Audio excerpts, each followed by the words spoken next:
Play. Move on to the other men's matches that we had today, which one of them, for example, was Novak Djokovic. And speaking of favorites looking shaky, that was also the first. Well, actually, no, Novak lost a set to Miller, but that didn't really feel like much. This time, I mean, yeah, there were parts of this one where people were freaking out already and just thinking Novak might not make it. Some issues with like the string tension on his rackets, a lot of wind as well at some points of the day today at Wimbledon, which we know that Djokovic is like, his nemesis is not any other opponent, it's the wind. And yeah, I mean, he was really struggling with Alex de Minaur today. Yeah, especially the first set. I mean, just a lot of errors off of his forehand. The timing off the ground wasn't really there. Of course, de Minaur was doing a really nice job with his slice and getting down really low and just making Djokovic dig these really uncomfortable balls at his feet in these like awkward positions. And he was serving pretty well himself, getting to the net whenever he could. Just staying with Novak from the back of the court and just I mean, it was a good showing from Alex in that first set. Although you knew that Djokovic was going to pick up his double, and he did, but it wasn't easy. Even the 6-4, 6-4, 6-4, like he faced a couple of break points to potentially avoid going down 5-all. The big serves really helped him out. I mean, he made a way higher percentage of first serves in the second set compared to the first. It was two completely different players in terms of just the serving alone. And then in the third as well, there were a few tight moments occasionally where you felt like, okay, de Minaur, if he can get a break here, this Djokovic isn't out of turning this match around completely. But the big one was in the fourth set, of course, where he's down break point to avoid going down 5-1 in the fourth. And that once Djokovic got out of that game, it was really quite something to see him like win 14 of the last 16 points in the match and just completely locked down from the baseline and just like finding the backhand on the line, not struggling as much with the lower shots that he was. Even though he won the third and second, de Minaur was really hanging in there, making it really, really difficult and physical. But once Djokovic was able to kind of get control of the shorter points, and that's really kind of what happened in this match, is Djokovic dominates the shorter points. De Minaur has a big edge when it goes 5+ shots. So we'll see if this ends up sharpening Djokovic for the rest of the tournament, or it's kind of a sign that actually he's not quite where he wants to be, even though he played really well in rounds 2 and 3. Yeah, probably the best chance, I mean, this year that I saw for Novak to win a slam was Wimbledon, because, well, now it seems like against certain opponents, at least, he needs that serve to be firing. He needs to get that first shot in and win the points pretty quickly. Although I didn't really think that de Minaur was going to be one of these opponents. Yeah. But yeah, I guess I'm willing to just put it as like, a bad day at the office. In the key moments, he survived. Other than that fourth set, there was also the second when Alex has a chance to break back at 4-5. He misses like a forehand approach shot long, definitely makeable, probably gets the point if this lands in the line. So a couple of moments there where de Minaur could have done a bit more, a bit of an ugly match for the most part. He survives, and I guess that's what's the most important. And I mean, next up, we were probably expecting him to play. Well, actually, I don't know. But Marin Cilic, that was a potential rematch of like one of the few players who have defeated him on grass in recent years, I'm going to say, even though it was so far back. But Novak's basically not losing at Wimbledon. Well, on grass, but he's only been playing Wimbledon. Anyway, what I'm trying to say is that there could have been this like Djokovic-Cilic veteran storyline, but we will actually get a very different one. And it will be Flavio Cobolli playing him in his first Grand Slam quarterfinal. Flavio has had like a total turnaround this season of, winning Hamburg, winning Bucharest, and then I don't know, just from the rough start to the year, making himself a real threat, probably for like the top 20 soon and stuff like that. And yeah, today he was able to stop Marin Cilic, who had this vintage run. Yeah, I mean, like you said, he started the year like 0-8. He won the first 2 matches, but then he lost 8 in a row. Yeah. And then like from there, he wins his first 250, first 500. Now it's like, I don't know, is he going to be in the top 20 after this? Probably, right? I'll check, but it seems like he could, yeah. I mean, last year at Wimbledon, I don't think he had a run, right? Yeah, but obviously here beating Menchik the way he did, like so comprehensively, and then this win against Cilic was up a break in the fourth set. We thought maybe it was going to go 5. But honestly, Yeah, like his serving he's is really guaranteed stable. to break the top 20. Even if Nori wins Wimbledon, it just puts him at 20. So yeah.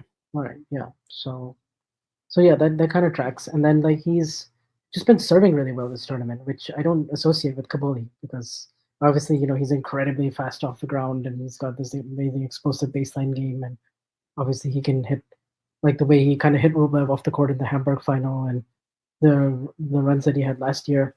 Like I know what he's capable of athletically and from the baseline and the weight of shot and all that, but he's also one of the better returners. But the serve, this tournament has really been firing. He won so many free points on that first serve today, and just whenever he got into any kind of extended rally against Cilic and was able to absorb his power, especially off the backhand side, it was impressive how he was able to turn defense to offense on so many occasions, and then really lock down in that tiebreak. He won like the last, I think he won 4 points in a row from three already, and just kind of broke Cilic's first strike tennis. So it was an impressive win because Cilic is. It's not like he's not played well since the Draper performance. I mean, he beat Minaur in four, and it was pretty decisive. And then here, it looked like he was making a comeback. So Cobolli now gets a crack at this Djokovic, and you would expect it to be closer certainly than their Shanghai meeting, for sure, which was a total blowout. Yeah, there were large chunks of this match that like Cilic was dominating, and like he's the in attack percentages or whatever were so high. Yeah, But when it came to the crunch, when he like fell back a break in the fourth, Cobolli really woke up. He was just like, I don't know. He felt like, okay, the fifth set is close. I have to make some sort of a push, and he really stood up to him in like the last few games. It was not as one sided in terms of who's dictating more anymore. Yeah, very complete skill set for sure. Pretty dangerous player on all surfaces, as you can see. And this was also the first set he dropped this fortnight. That was today against Marin Cilic. So obviously, before that, he had a pretty safe passage to the fourth round. Should be pretty well rested for the Djokovic clash. I still don't know if this is really possible. I don't know if he does enough in terms of being, I don't know, just unpredictable. If he does have like enough of the, I don't want to say that he doesn't have the X factor because he does, but I just don't really know what he makes Novak like that uncomfortable with, compared to the other players. Because like even the Minaur, he's obviously like such an excellent retriever, and most top players just still manage to handle him, and Novak did today. But you can like very clearly see what potentially is the way for Alex de Minaur to make Djokovic or any other player at least uncomfortable for a while. I don't know about Cobolli, but yeah, I mean it's a massive run for him, and a great opportunity that on grass I don't think we really would have expected. Even in the warm-ups, he was fine, of course, in Halle, saving the match point against Fonseca, but I don't know if I would have like picked him as a potential Wimbledon quarterfinalist, especially of course when we saw that Draper and Bublik were going to be here. yeah. I don't think anyone saw him coming out of that Draper public section, or even after the Fonseca win in Hala. You were like, okay, that's a really good win, but you didn't really expect him to do it best of five on grass without dropping a set to the quarters. The manner that he has, and also the way he's been serving, he's going to need to keep on bringing that in. He will have to be a little bit more unpredictable. He will have to throw in a little bit more junk if he can do that. I don't know if that's really in his repertoire right now because he's just, yeah, I mean, just like so explosive off the ground. But I don't know if he can mix it up as well as some of the other top players can right now. But he's more kind of in that Matteo Arnaldi mode. Although I have to say he's if you're having a Arnaldi Cobolli debate, maybe this tournament maybe changes things for a few people. But Honestly, when I see how Cobolli is playing and like what sort of results he's getting, yeah, when I sort of compare it to Arnaldi, I'm just like, why are you underperforming? Do you see what Flavio is doing? Join him. yeah, but yeah. but yeah, I mean they're getting, obviously, like the gap between them is getting wider and wider by the day. So I kind of like his potential, and I've been high on him for a while. Like watching him up close last year in DC, where he made the final, and then lost in three to Corda. He beat Shelton along the way, and I was like, yeah, this guy like kind of has the tools to be like a top 10 player one day. So let's see if he can keep it going and be more consistent. But it's a pretty good tournament, regardless of what happens against Djokovic. If you enjoyed this video, make sure you hit that like button. Don't forget to subscribe and click that notification bell so you don't miss out on all things tennis.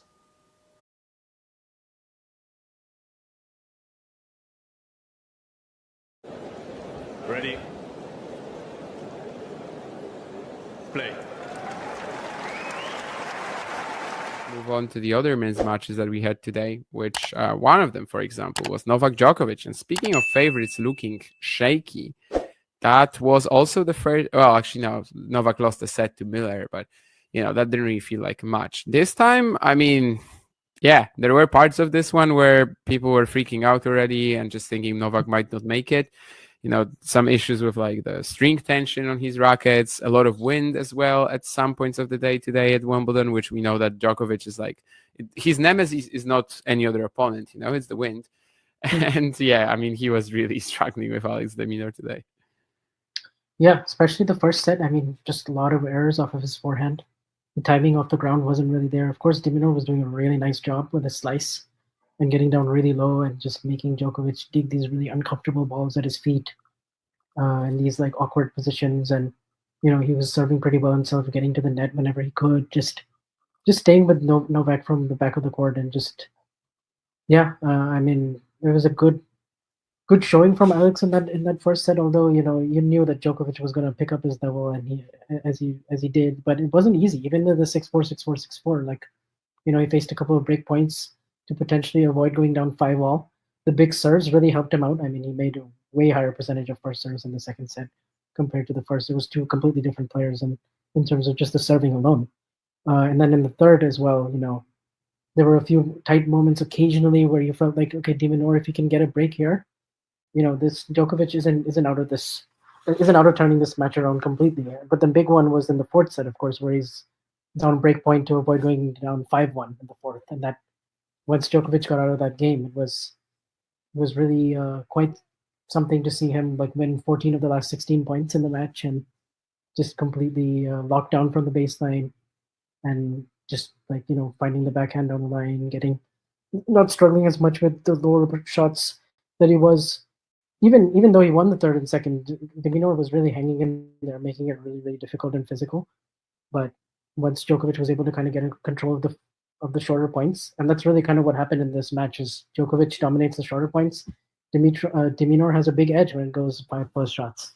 So we'll see if this ends up sharpening Djokovic for the rest of the tournament, or it's kind of a sign that actually he's not quite where he wants to be, even though he played really well in rounds 2 and 3. Yeah, probably the best chance, I mean, this year that I saw for Novak to win a slam was Wimbledon, because, well, now it seems like against certain opponents, at least, he needs that serve to be firing. He needs to get that first shot in and win the points pretty quickly. Although I didn't really think that de Minaur was going to be one of these opponents. Yeah. But yeah, I guess I'm willing to just put it as like, a bad day at the office. In the key moments, he survived. Other than that fourth set, there was also the second when Alex has a chance to break back at 4-5. He misses like a forehand approach shot long, definitely makeable, probably gets the point if this lands in the line. So a couple of moments there where de Minaur could have done a bit more, a bit of an ugly match for the most part. He survives, and I guess that's what's the most important. And I mean, next up, we were probably expecting him to play. Well, actually, I don't know. But Marin Cilic, that was a potential rematch of like one of the few players who have defeated him on grass in recent years, I'm going to say, even though it was so far back. But Novak's basically not losing at Wimbledon. Well, on grass, but he's only been playing Wimbledon. Anyway, what I'm trying to say is that there could have been this like Djokovic-Cilic veteran storyline, but we will actually get a very different one. And it will be Flavio Cobolli playing him in his first Grand Slam quarterfinal. Flavio has had like a total turnaround this season of, winning Hamburg, winning Bucharest, and then I don't know, just from the rough start to the year, making himself a real threat, probably for like the top 20 soon and stuff like that. And yeah, today he was able to stop Marin Cilic, who had this vintage run. Yeah, I mean, like you said, he started the year like 0-8. He won the first 2 matches, but then he lost 8 in a row. Yeah. And then like from there, he wins his first 250, first 500. now is like, I don't know, is he going to be in the top 20 after this? Probably, right? Um, I'll check, but it seems like he could, yeah. I mean, last year at Wimbledon, I don't think he had a run, no, right? yeah, but obviously here beating Menchik the way he did, like so comprehensively, and then this win against Cilic. Cilic was up a break in the fourth set. We thought maybe it was going to go 5. But honestly, Yeah, like his serving he's is really guaranteed stable. to break the top 20. Even if Nori wins Wimbledon, it just puts him at 20. So, yeah. All right, yeah. So yeah, that kind of tracks. And then like he's just been serving really well this tournament, which I don't associate with Cobolli because obviously he's incredibly fast off the ground and he's got this amazing explosive baseline game, and obviously he can hit like the way he kind of hit Rublev off the court in the Hamburg final and the runs that he had last year. Like I know what he's capable of athletically and from the baseline and the weight of shot and all that, but and he's also one of the better returners. But the serve, this tournament has really been firing. He won so many free points on that first serve today, and just whenever he got into any kind of extended rally against Cilic and was able to absorb his power, especially off the backhand side, it was impressive how he was able to turn defense to offense on so many occasions, and then really lock down in that tiebreak. He won like the last, I think he won 4 points in a row from 3 already, and just kind of broke Cilic's first strike tennis. So it was an impressive win because Cilic it's not like he's not played well since the Draper performance. I mean, he beat Minaur in 4, and it was pretty decisive. And then here, it looked like he was making a comeback. So Cobolli now gets a crack at this Djokovic, and you would expect it to be closer certainly than their Shanghai meeting, for sure, which was a total blowout. Yeah, there were large chunks of this match that like Cilic was dominating, and like he's the in attack percentages or whatever were so high. Yeah. But when it came to the crunch, when he like fell back a break in the fourth, Cobolli really woke up. He was just like, I don't know. He felt like, okay, the fifth set is close. I have to make some sort of a push, and he really stood up to him in like the last few games. Well, it was not as one-sided in terms of who's dictating more anymore. Yeah, very complete skill set for sure. Pretty dangerous player on all surfaces, as you can see. And this was also the first set he dropped this fortnight. That was today against Marin Cilic. So obviously, before that, he had a pretty safe passage to the fourth round. Should be pretty well rested for the Djokovic clash. I still don't know if this is really possible. I don't know if he does enough in terms of being, I don't know, just unpredictable. If he does have like enough of the, I don't want to say that he doesn't have the X factor, because he does, but I just don't really know what he makes Novak like that uncomfortable with, compared to the other players. Because like even the Minaur, he's obviously like such an excellent retriever, and most top players just still manage to handle him, and Novak did today. But you can like very clearly see what potentially is the way for Alex de Minaur to make Djokovic or any other player at least uncomfortable for a while. I don't know about Cobolli, but yeah, I mean it's a massive run for him, and a great opportunity that on grass I don't think we really would have expected. Even in the warm-ups, he was fine, of course, in Halle, saving the match point against Fonseca, but I don't know if I would have like picked him as a potential Wimbledon quarterfinalist, especially of course when we saw that Draper and Bublik were going to be here. Yeah, I don't think anyone saw him coming out of that Draper Bublik section, or even after the Fonseca win in Halle, you were like, okay, that's a really good win, but you didn't really expect him to do it best of 5 on grass without dropping a set to the quarters. The manner that he has, and also the way he's been serving, he's going to need to keep on bringing that in. He will have to be a little bit more unpredictable. He will have to throw in a little bit more junk if he can do that. I don't know if that's really in his repertoire right now, because he's just just like so explosive off the ground. But I don't know if he can mix it up as well as some of the other top players can right now. But he's more kind of in that Matteo Arnaldi mode. Although I have to say if you're having an Arnaldi Cobolli debate, maybe this tournament maybe changes things for a few people. But honestly, when I see how Cobolli is playing, like what sort of results he's getting, yeah, when I sort of compare it to Arnaldi, I'm just like, why are you underperforming? Do you see what Flavio is doing? Join him. But yeah, I mean they're getting, obviously, like the gap between them is getting wider and wider by the day. So I kind of like his potential, and I've been high on him for a while. Like watching him up close last year in DC where he made the final, and then lost in 3 to Korda. He beat Shelton along the way. And I was like, yeah, this guy like kind of has the tools to be like a top 10 player one day. So let's see if he can keep it going and be more consistent. But it's a pretty good tournament regardless of what happens against Djokovic. If you enjoyed this video, make sure you hit that like button. Don't forget to subscribe and click that notification bell so you don't miss out on all things tennis.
Djokovic Cobolli as well, just about to get underway. It's a 1-0 head-to-head that Djokovic has over the Italian. But just mind me a second before that match starts. We are in a tiebreak here between Jannik Sinner and Ben Shelton to see who's going to win the first set.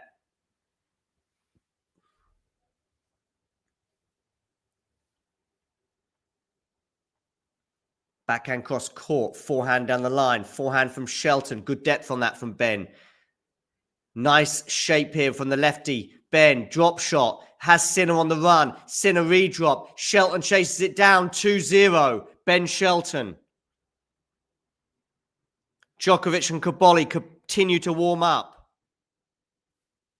Practicing serves as we speak. Meanwhile, 2-0 Shelton with a mini break advantage for the American. Can he make up for lost time in terms of what occurred to him in Australia? Played that point really well, did Ben. I think he pretty much chose the right shot on each one. Anyway, 2-0, Sinner serving here. Of course, if that elbow is impacting him, it probably will impact him most of all on the serve.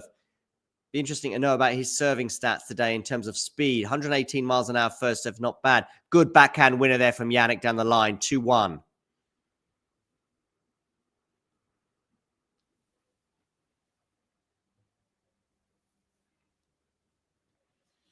Djokovic and Cobolli seconds away from getting underway on centre court.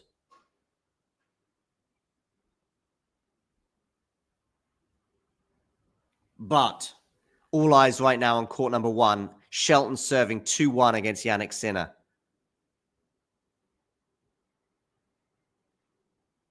Serves out wide but misses.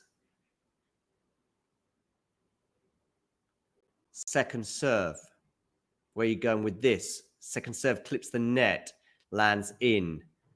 So it's still a second serve for Jannik Sinner to look at.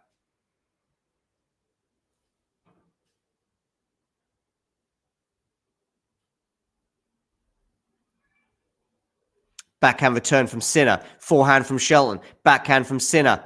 Backhand Shelton. Backhand Sinner. Backhand Shelton's not going to make it. 2-2. Mini break advantage comes and goes for Ben. 2-2.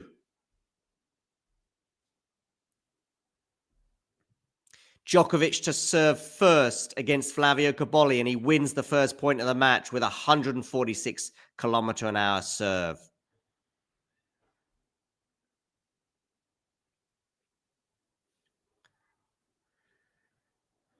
That serve that missed from Ben Shelton was 140 miles an hour. 2-2, second serve. Double fault, Ben Shelton. 3-2, Sinner. Some concerned looks now from the Ben Shelton box. As Sinner, a mini breakdown at 2-0, wins 3 points in a row. We see Cahill, one of the coaches of Jannik Sinner, caked in sun cream.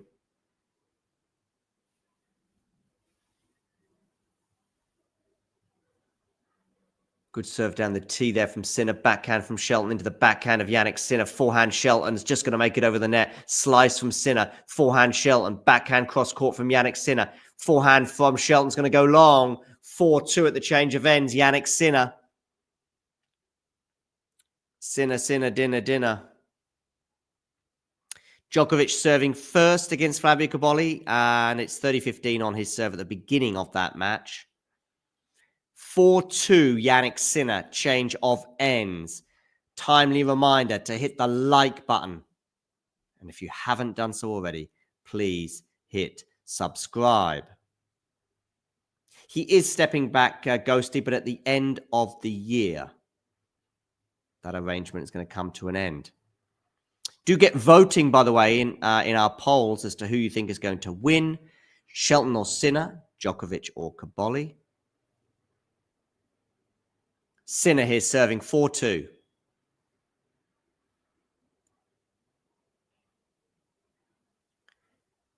Forehand cross court there from Shelton. Backhand cross court from Sinner.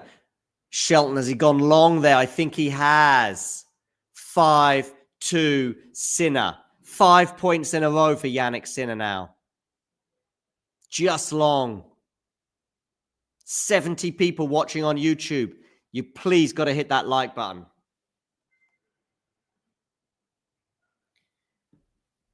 Maybe we'll get to 18,500 subscribers by the end of the day. You never know. Backhand return from Jannik Sinner. Backhand behind him from Shelton. Shelton with a runaround forehand here. Unleashes, but he's not won the point yet. In fact, Jannik is very much in this rally, even though he must be feeling a bit fatigued. And Shelton goes long with a forehand. 6 points in a row now for Jannik Sinner.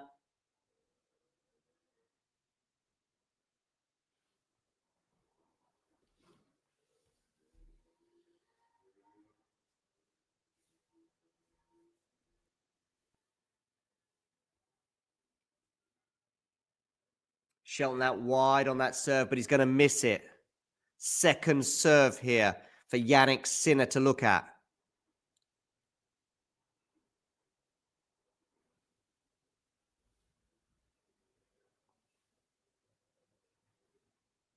Oh, shanked forehand from Ben Shelton. And Jannik Sinner, with 7 points in a row, runs out the winner of that first set. From 2-0 down, he ends up winning it by 7 points to 2.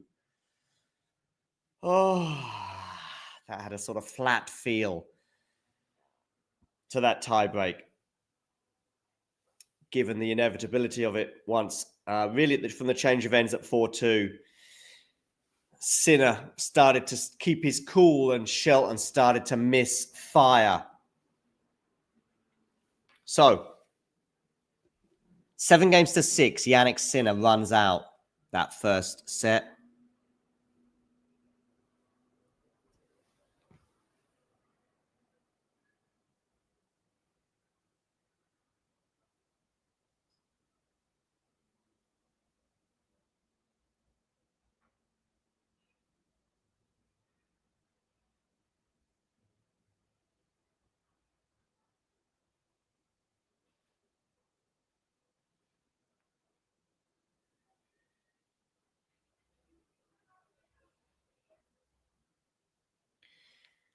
Okay.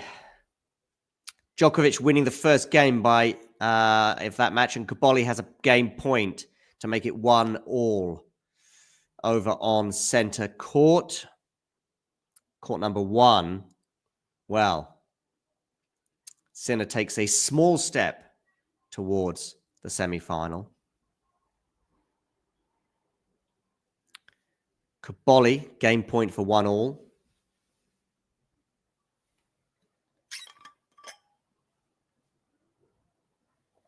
Neither Sinner nor Shelton took a timeout at the end of that, a legitimate toilet break, I should say, at the end of that first set. So they are back on court now to resume.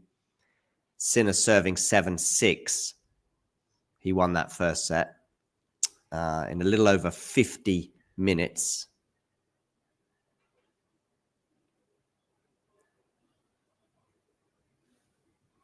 Cobolli holds for 1-all.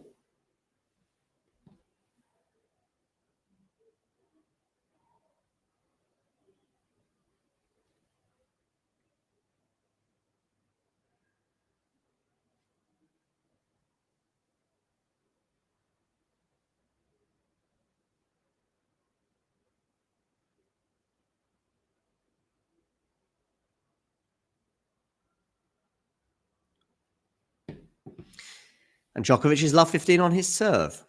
Sinner is also love 15 on his serve at the beginning of this second set.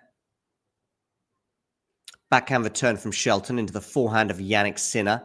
Backhand down the line from Shelton. Slice here from Shelton. I think his slice is pretty mean, as in pretty good. His forehand is good too. His backhand is okay.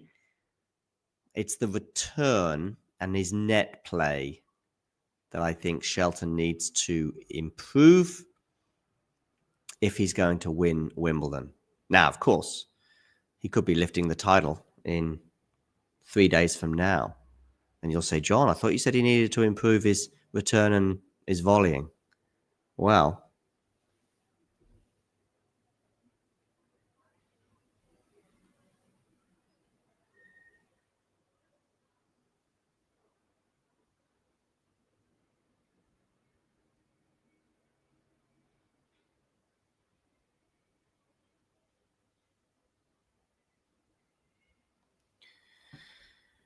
anyway, Cobolli applying a little bit of pressure to the Novak Djokovic serve at 15-30. Djokovic 1-all 15-30. Sinner here is also at 15-30 on his serve.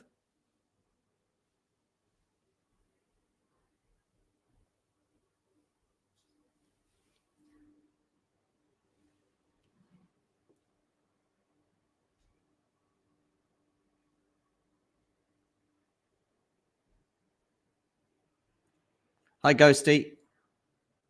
The elbow seems to be holding up okay, Cedric. If there is an issue, it might be just that he's a couple of kilometers down per hour on his serves. Anyway, more pressingly, Sinner has a couple of break points to fend off here at the beginning of this second set. How many likes are we at on YouTube, by the way? Fingers crossed we can get to 50 pretty quickly.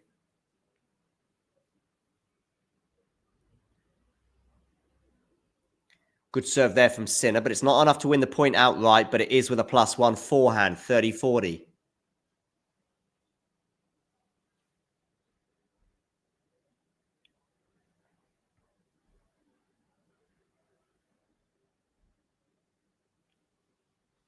Thank you for your support, Ghosty.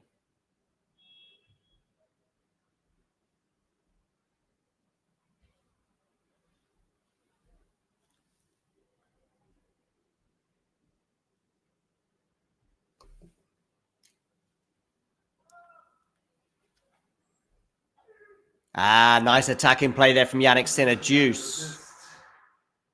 Djokovic holds for 2-1.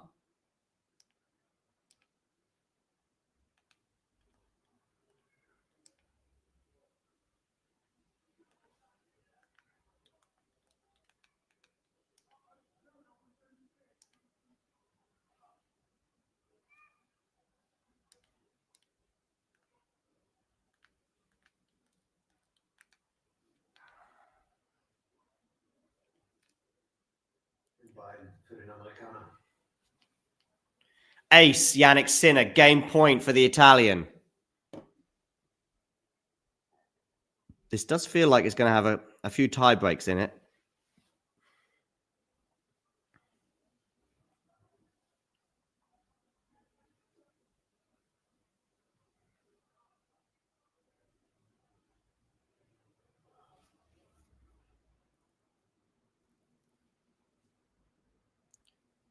Ooh, a shank there. Anyway, Sinner holds.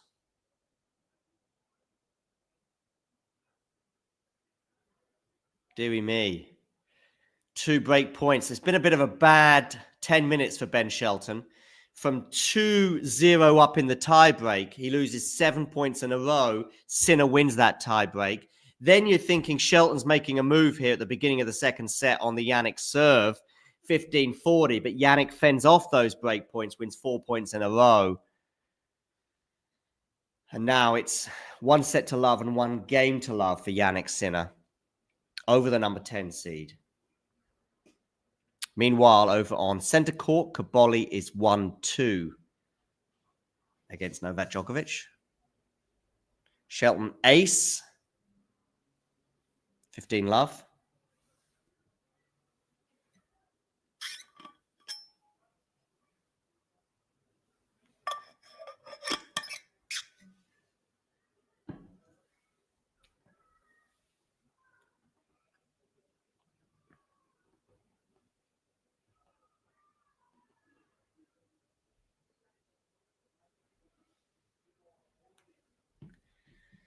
Cobolli here, 40 love on his serve as he seeks a 2-all scenario. Shelton puts a backhand slice into the net, 15 all. An hour and 1 minute on the clock for this encounter.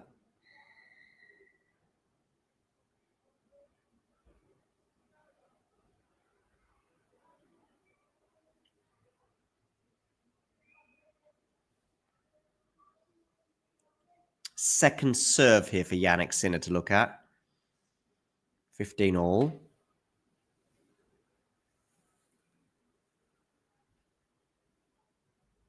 Slice there from Ben into the backhand of Sinner. Cross court from Ben.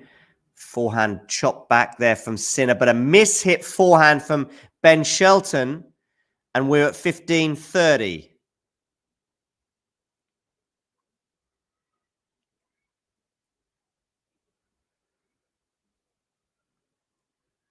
The last time an American player defeated the number 1 seed in a gentleman's singles quarterfinal at Wimbledon was Sam Querrey in 2017 when he beat Andy Murray. Backhand return.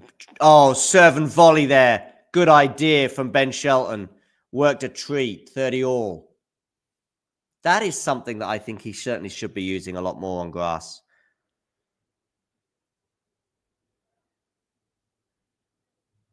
Sinner did really well to chase that down, by the way. Look at that.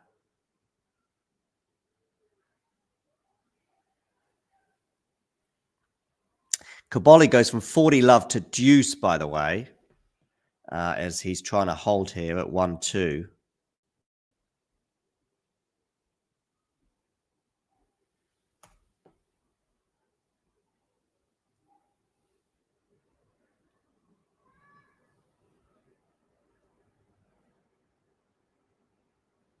Good serve there from Ben Shelton. Good service game for him to get out of it with an ace there. So 1 game all. Cobolli has another game point. He's had 3 of them in this game, but they've come and gone to make it 2 all. Drop shot Djokovic. Cobolli chases it down, but can't flick it back across and keep it on the court or in the court. I think it's in the court, isn't it? Deuce over there. Sinner to serve at 1 all.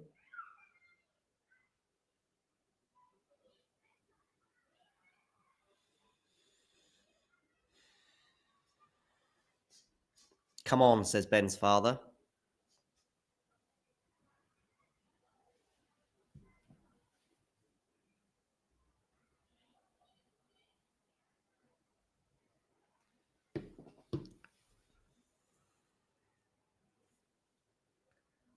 Forehand to forehand right now. It's now on the backhand of Djokovic into the backhand of Cobolli. Forehand from Djokovic. Backhand cross-court from Cobolli into the backhand of Novak.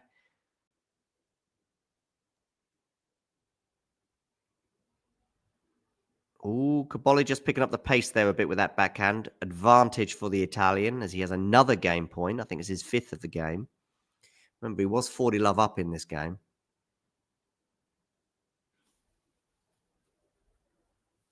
Meanwhile, Shelton Sinner, it's Sinner serving at 15-all. After a double fault from the Italian at 15-love.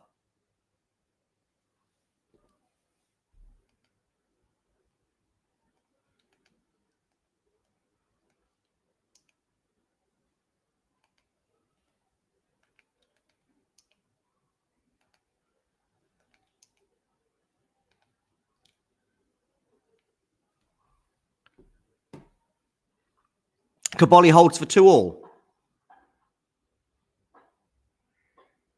Sinner, Shelton, meanwhile, 15-all here, 1-all in the second set.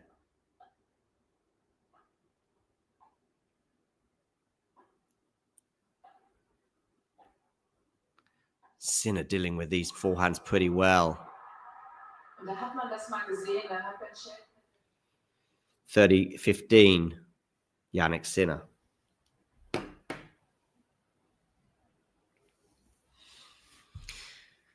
Djokovic serving against Cobolli at 2-all. So pretty tight affairs so far, these two men's quarterfinals. An hour and 5 minutes on the clock for Sinner and Shelton thus far.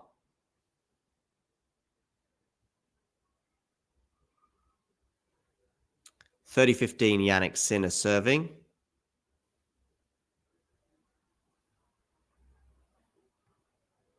Where are you going to go with this serve? You're going to go down the tee. It's an ace for Jannik Sinner. We're seeing quite a few aces in this encounter.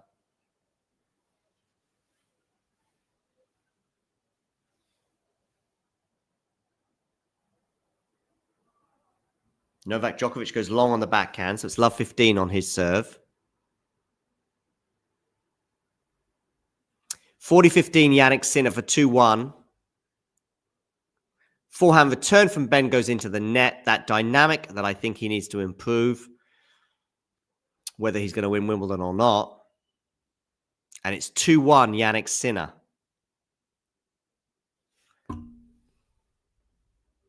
Meanwhile, Djokovic, Cobolli.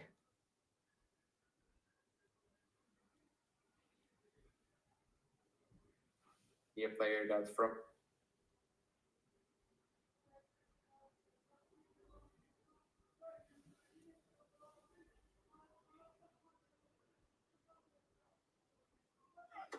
Djokovic goes down the tee with that serve. Ooh, chalk flies up there. Drop shot Novak. Not bad. Cobolli chases it down, but misses again. Similar to the previous one, the previous drop shot he tried to chase down and then just hit it out across court. 15-all.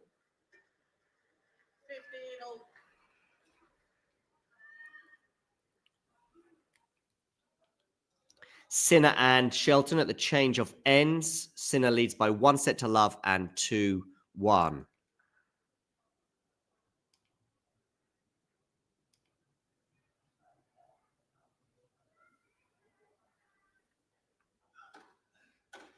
What a return from Flavio Cobolli, 15-30.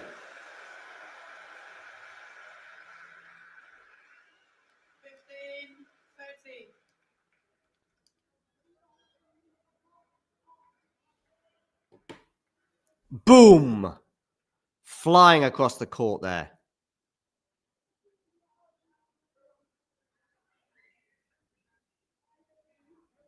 15-30.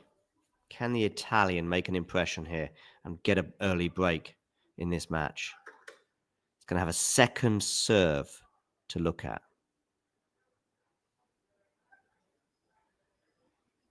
Someone munching on something. Is it Ian Woosnam, maybe? Welsh golfer. That's it. Looky-likey, anyway. Oh, a second serve ace that Cobolli didn't read. 30-all.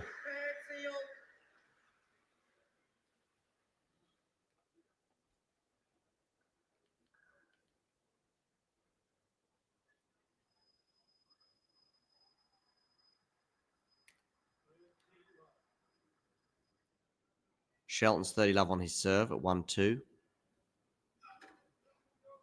Ace, Djokovic, back to back.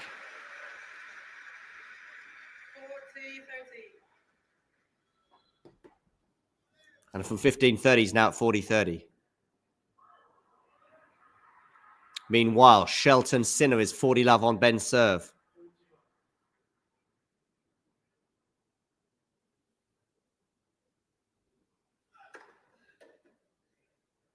Djokovic going to come into the net and put this away.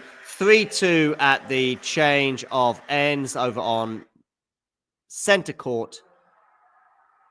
And Shelton holds for 2-all.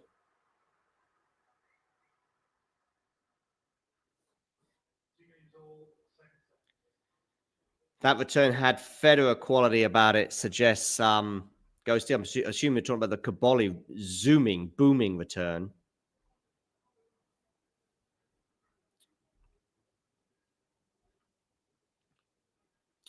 So, 2-all between Sinner and Shelton. Sinner serving now.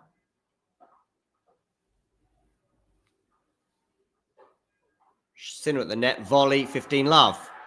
Easy peasy. Lemon squeezy.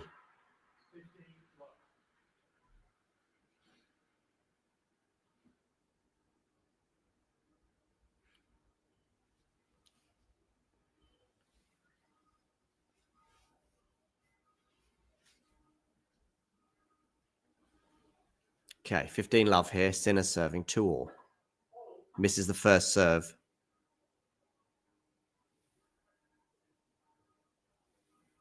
This is Djokovic's 20th appearance at Wimbledon. He has a 12-2 record in quarterfinals. His only losses coming against Haas in 2009 and Berdych in 2017.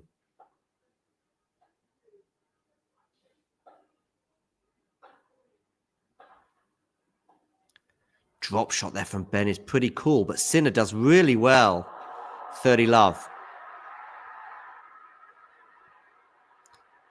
Djokovic turned for a booming return, but Cobolli's still in the rally here. And he's going to miss that forehand, Flavio. The court was there, but it's love 15 on Flavio's serve because he hits it just long. Meanwhile, Jannik Sinner, 2-all, 30 love. Flavio's missing his first serve. Sinner down the tee.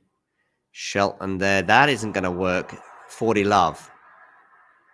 Djokovic return. Flavio Cobolli into the net. Love 30.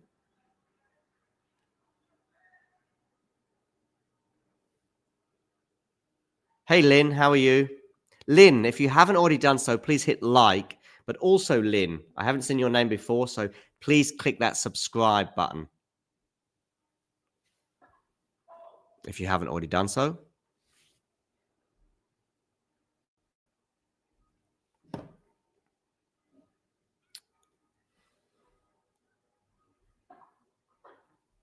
Hi, Benny. Forehand from Ben Shelton goes long, and Jannik Sinner holds for 3-2.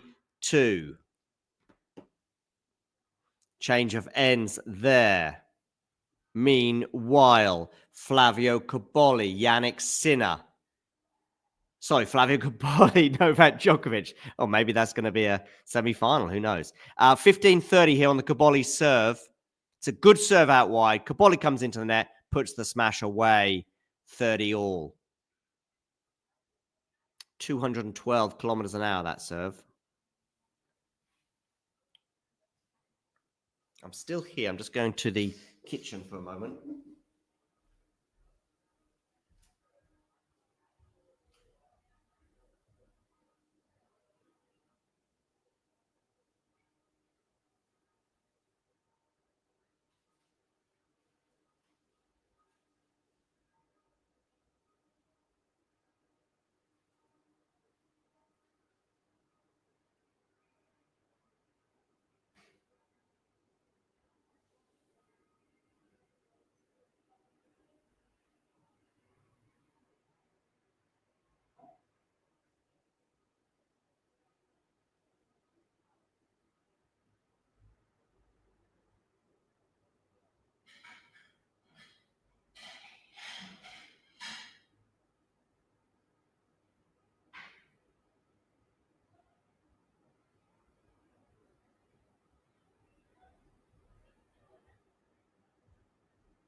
So, Shelton, 2-3. Djokovic and Cobolli are at deuce.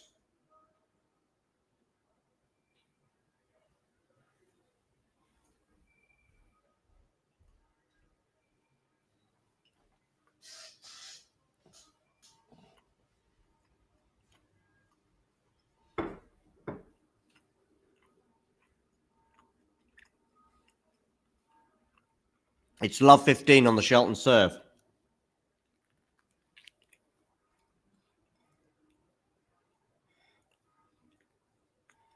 Break point, Novak Djokovic.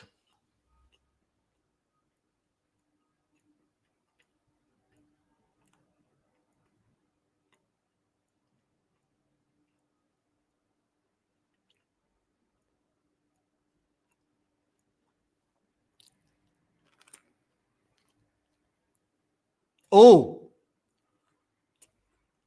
Sinner clutching his elbow.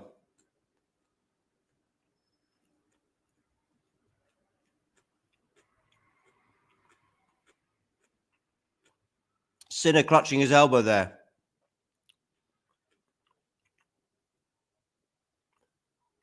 John Major, former British Prime Minister, in the crowd for Cobolli against Djokovic.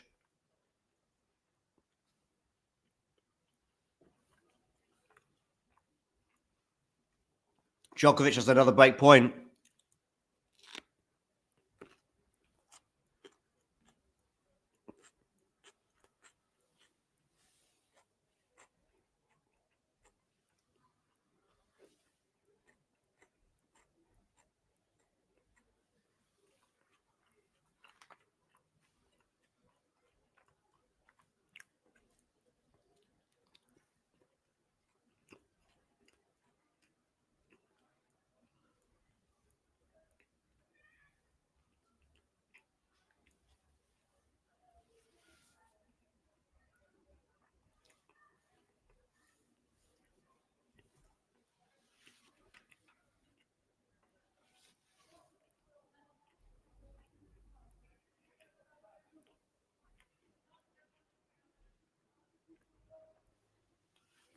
Djokovic, Cobolli, deuce. Shelton holds.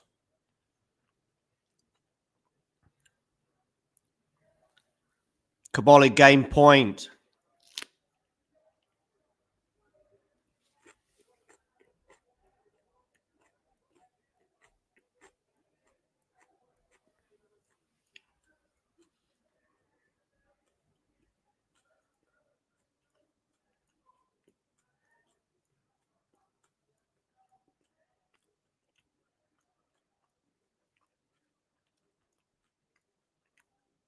Drop shot, Cobolli. Djokovic chases it down. Forehand cross court winner. Cobolli, 3-all. Meanwhile, Sinner serving 3-all, love 15.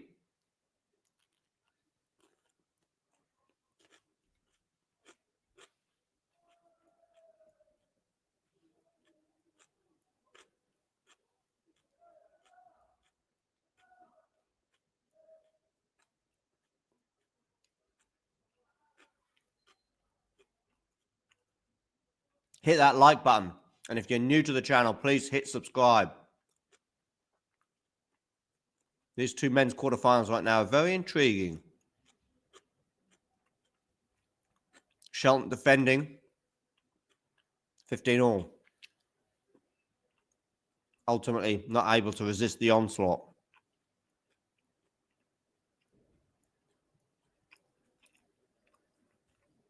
Djokovic with a jumping volley there at the net, 15-love.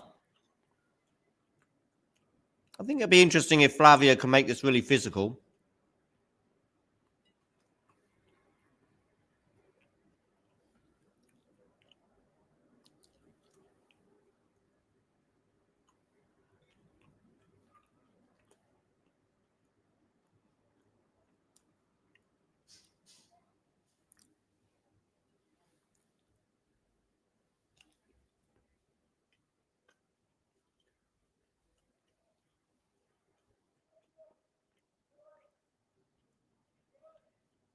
Someone tell Wimbledon to stop some of these stats because they're just silly.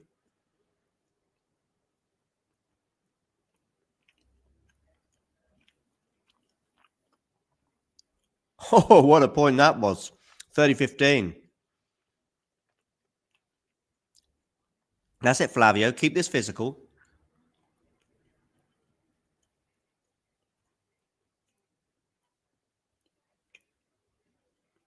Sinner, 30-15. You just feel as though one break of serve will be enough. I mean, there's not been a break of serve yet in this match. Sinner had to save a couple of break points at the beginning of this second set. Meanwhile, Cobolli, 30 all on the Novak serve. Shaking his racket. Is this my time, he's thinking?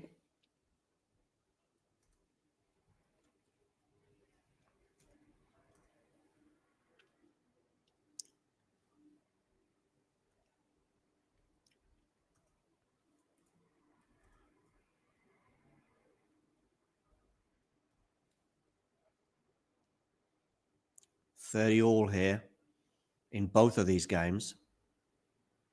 Shelton nets, 40-30, Jannik Sinner.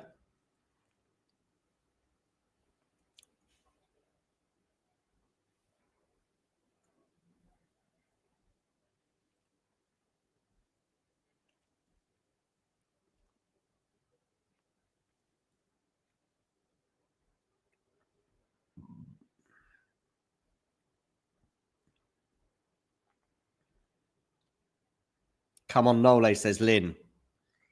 He's got a game point here. And he's going to hold for 4-3. Can Jannik Sinner do the same?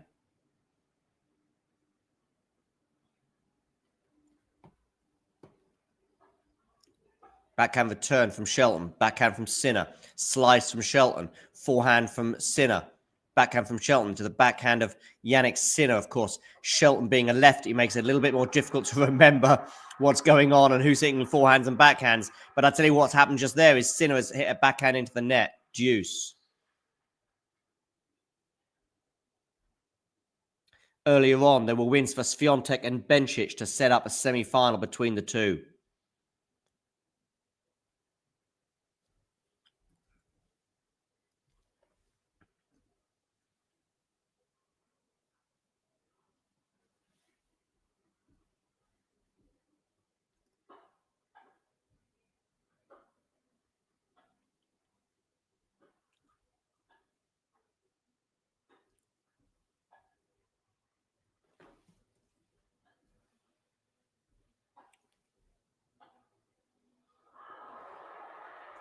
Shelton goes long. Game point, Jannik Sinner.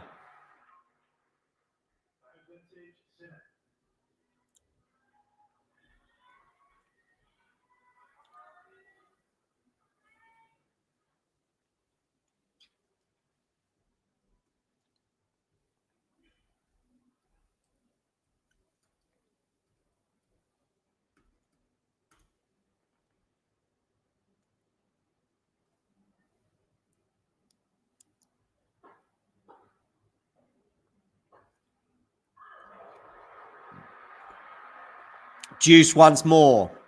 Sinner not looking a happy chappy right now, despite leading by a set to love.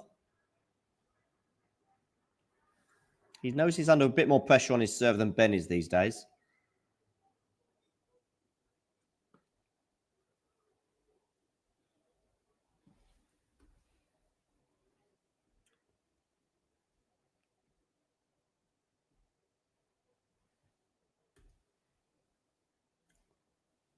Deuce, Sinner, Shelton.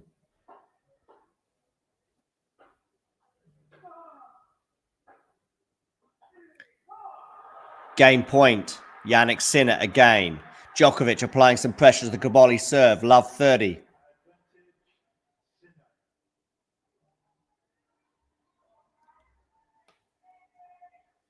Do hit that like button, and if you're new to the channel, please hit subscribe.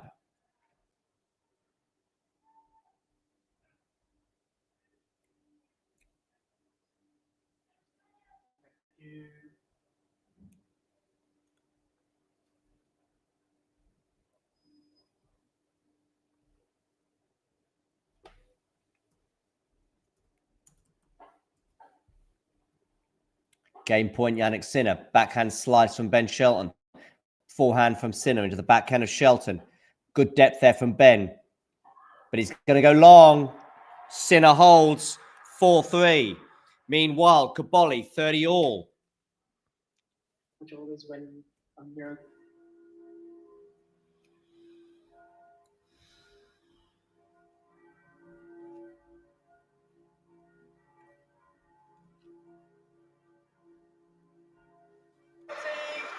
$40-30, Cobolli.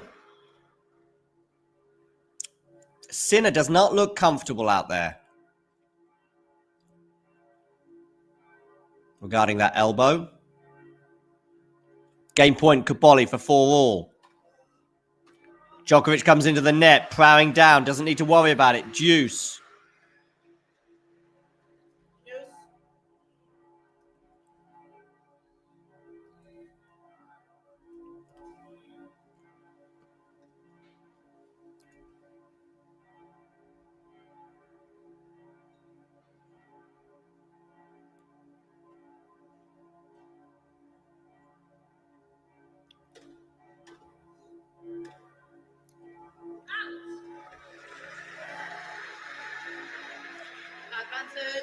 Advantage Djokovic. Break point for Novak.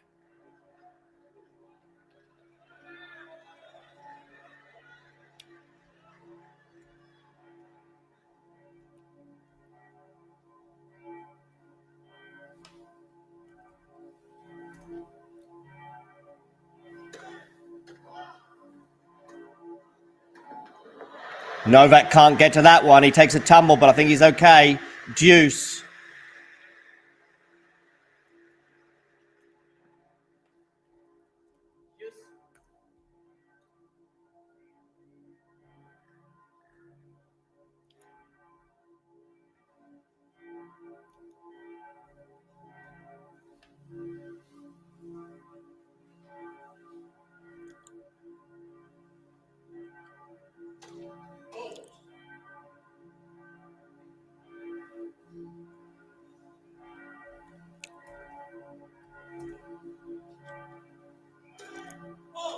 Double fault Cobolli, another break point for Novak Djokovic.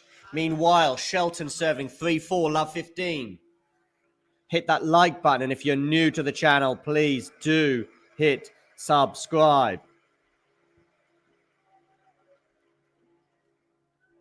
Break point, Novak Djokovic.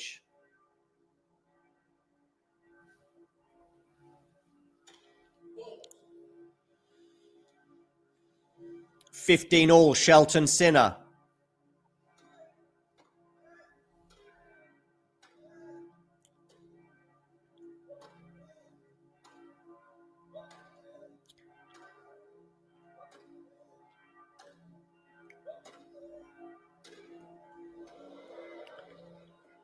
Oh, that's going to land in. Djokovic with a big backhand. This is exhausting. Cobolli is going to miss the forehand and Djokovic breaks 5-3. Djokovic will serve for the first set. Meanwhile, look at how close that was, just missing. Meanwhile, Shelton 15-30 on his serve.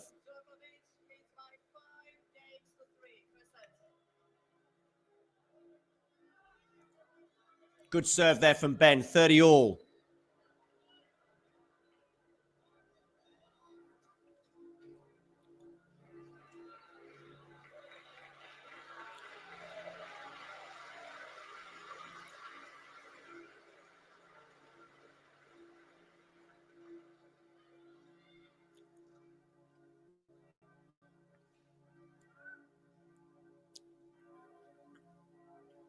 Good forehand down the line there from Yannick Sinner. He's going to have a break point, 30-40. 30-40, Yannick Sinner. Djokovic, oh, what a return from Flavio Cobolli. 15 love.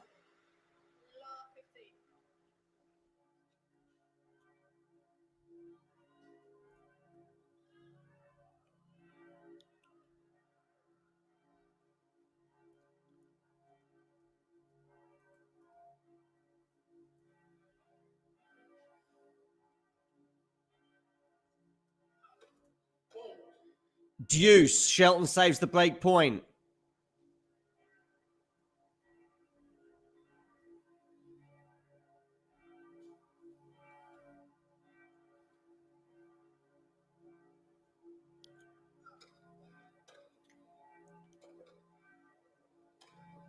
Cobolli, take a bow, love 30, huge return, and then a big forehand, love 30.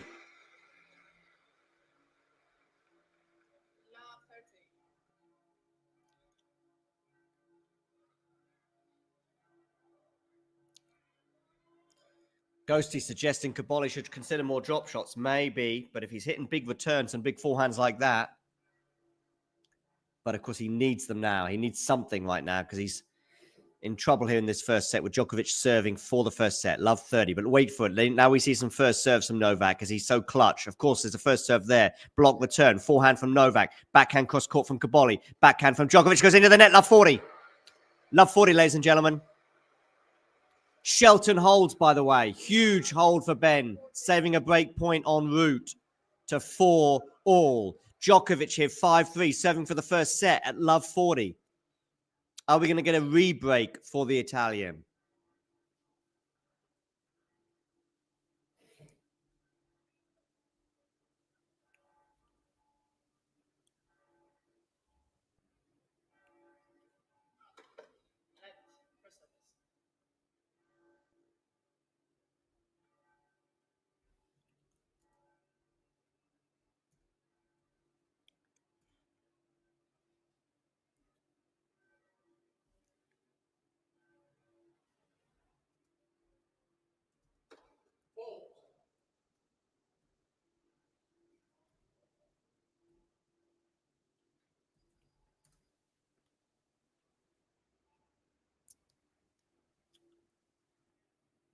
Second serve here.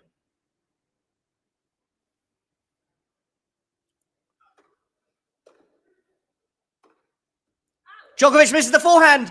Cobolli breaks. We're back on serve.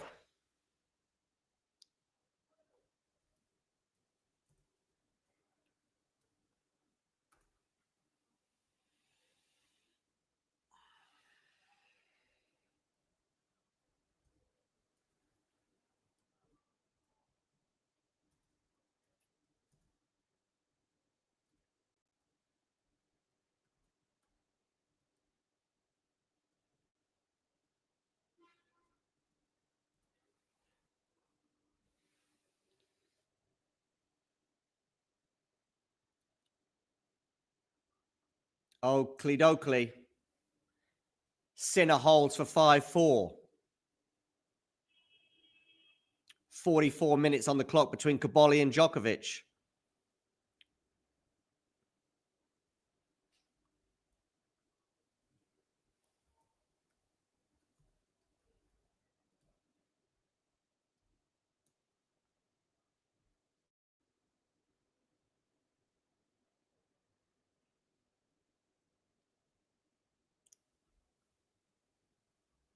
What's Shelton saying there? Not sure. Anyway, Sinner holds for 5-4. So Shelton, when they return to the court, will be serving to stay in the second set at 4-5. Meanwhile, Djokovic Cobolli.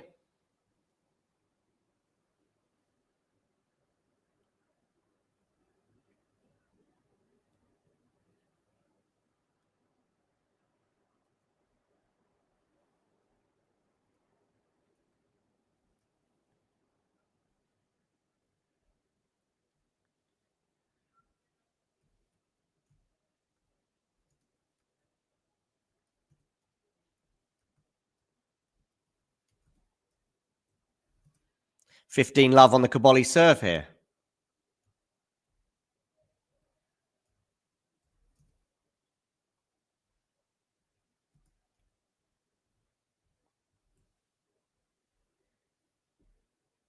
Now it's Ben Shelton getting some attention, it looks like, to a foot issue, albeit pretty minor, it would seem.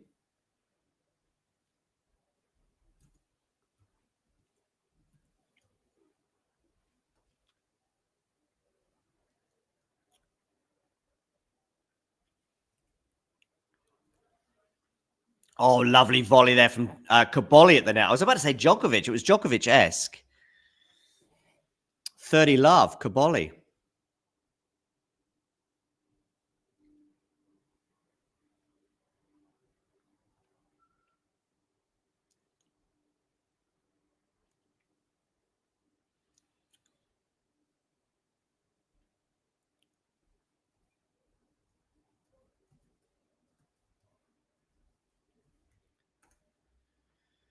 Okay, into the rally here, and into the net comes Ben Shelton. That lob is going to go long, so it's 15 love.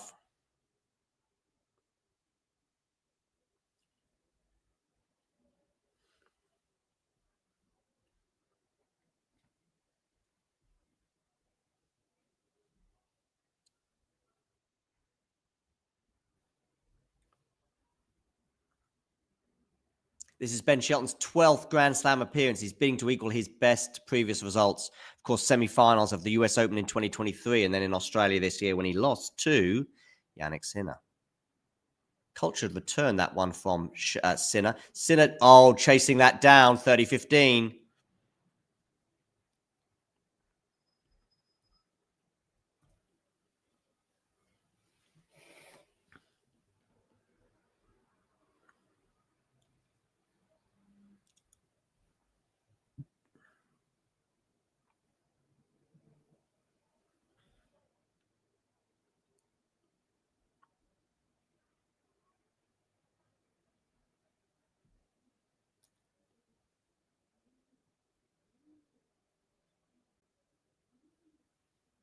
Sinner on the defense. Shelton with a slice. Forehand from Sinner. Backhand slice from Shelton. Backhand cross court from Sinner. He's dealing really well with these demon slices, by the way. Now he's got another one to deal with. Oh, forehand winner there from Jannik Sinner. That is excellent. 30 all. Jannik is 2 points away from a 2-sets-to-love lead.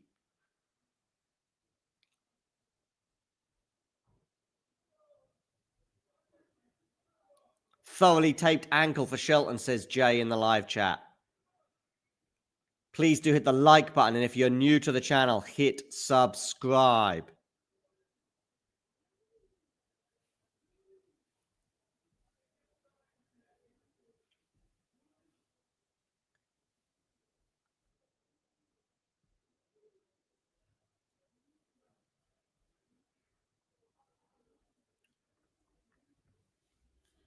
Forehand from Shelton into the forehand of Sinner. Sinner almost falls over. Still in the rally here at 30 all. Shelton, forehand Sinner, cross court. Backhand from Shelton. Backhand from Sinner. Backhand from Shelton. It's going to go long. It's going to go long. Set point, Jannik Sinner. Set point for Jannik Sinner here for a 2-sets-to-love lead. Whatever those elbow issues are, they don't seem to affect him too much during the rallies.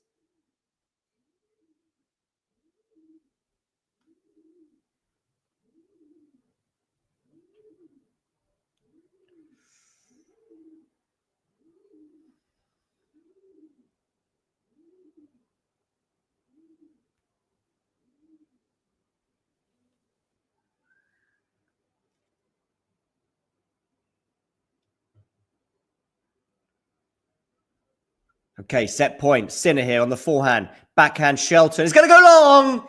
Jannik Sinner wins the second set and now leads by 2-sets-to-love. He's 1 set away from a Wimbledon semi-final once more. Meanwhile, elsewhere, Cobolli against... Has Cobolli missed that smash? No, he's made it 5 all. Take a bow, Flavio.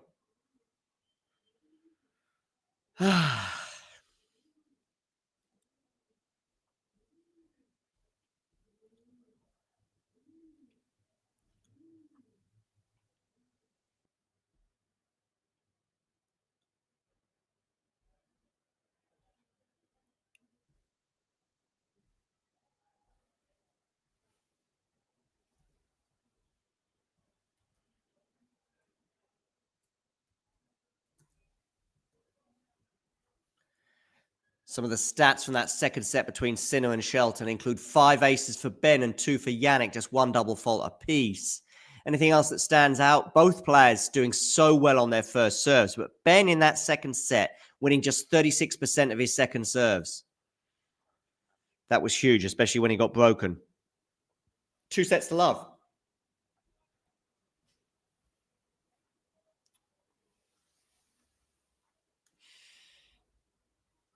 Djokovic making heavy weather this first set. He was serving for it at 5-3, but got broken. Djokovic has won 43 of his last 45 matches at Wimbledon. He also won 4 men's singles titles in a row between 2018 and 2022. Of course, there was a COVID year in there, which is why we didn't have 5 there. Cobolli going to chase this down, but that's not going to land in. 40-love Novak Djokovic for a 6-5 lead.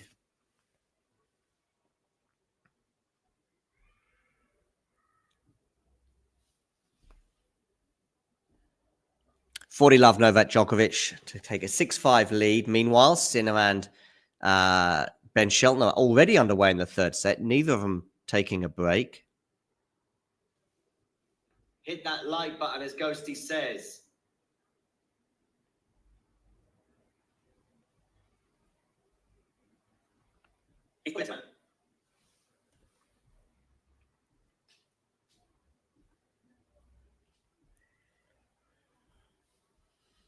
Djokovic holds for 6-5. Change of ends. Shelton desperately seeking a change of fortune now here on number 1 court. He is down 2 sets to love.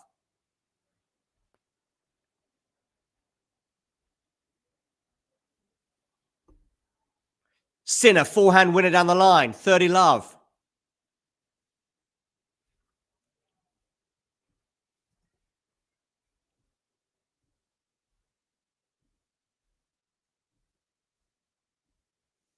I feared that the Andreeva level wasn't going to be. She's into the Wimbledon semi-final. 4 match points for Belinda Bencic.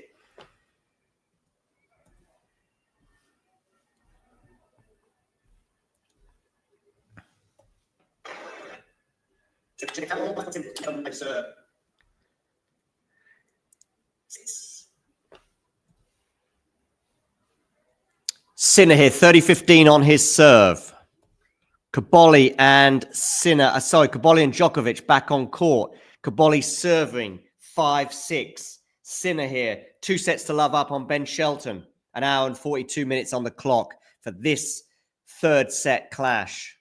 Is that even a thing, third set clash? Hopefully you understand what I mean. They're into the third set. Shelton comes into the net. What a backhand cross-court passing winner from Jannik Sinner.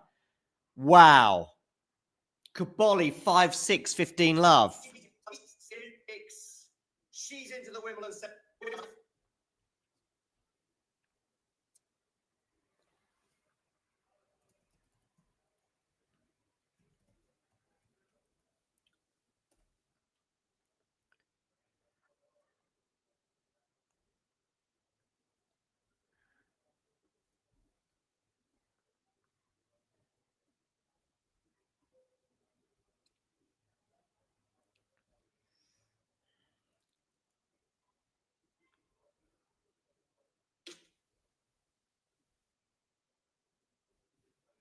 She's into the Wimbledon semi-final. Sinner holds for 1 love. Like a Cheshire cat.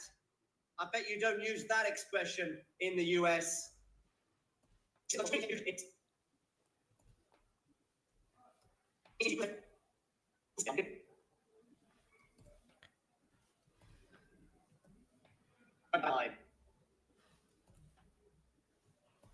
Sinner holds for 1 love. Cobolli has 40-15 on his serve to force a first set tiebreak.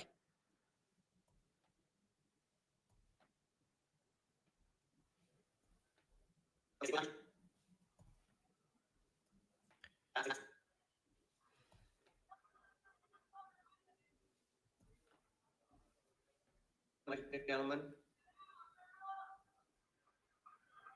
for this encounter, of course, the most important court.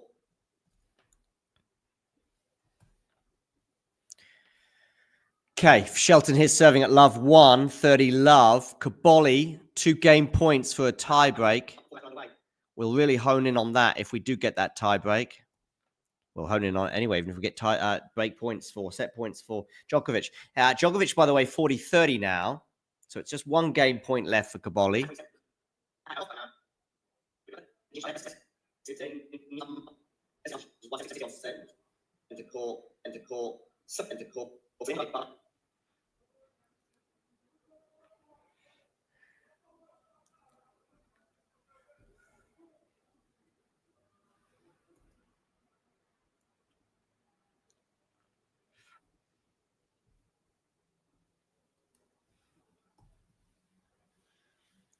Shelton holds 1 game all.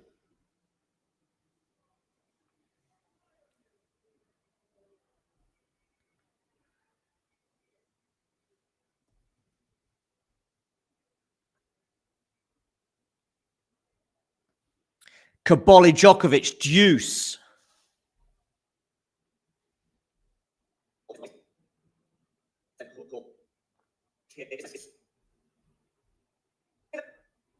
Really nervous right now, as you can imagine, staring down the barrel of the definition. Bencic comes into the net. She's got a volley. She's got a smash to put this away for a place in the Wimbledon semi-final. She's done. Game point, Flavio Cobolli, 5-6.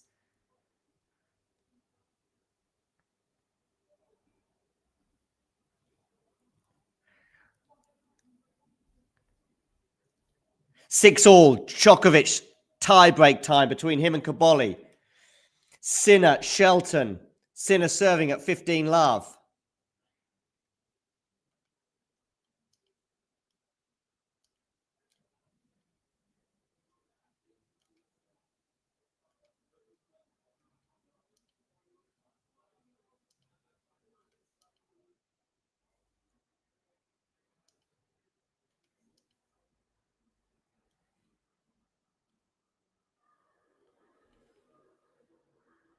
Djokovic to serve first in this tiebreak.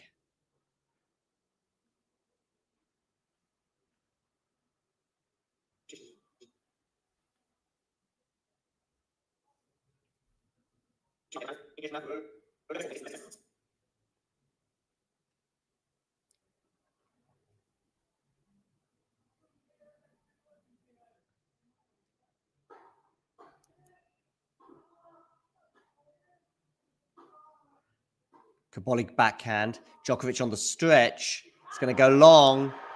1-0 Cobolli.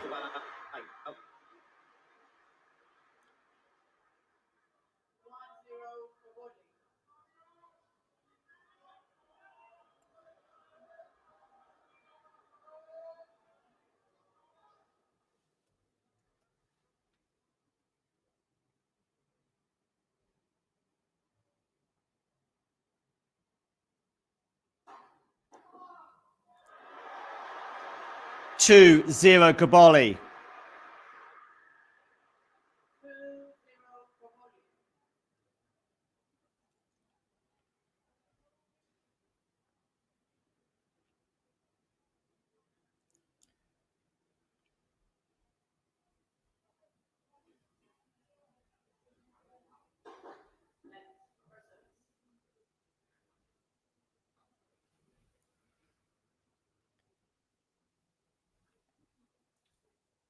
Shelton holds both. Sinner, holds for 2-1, by the way.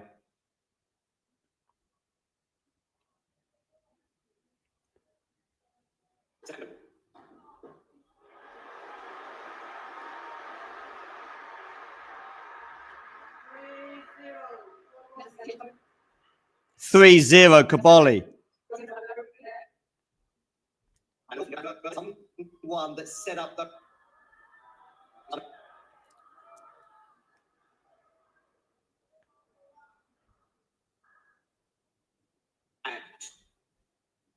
Percent of net points won, including the.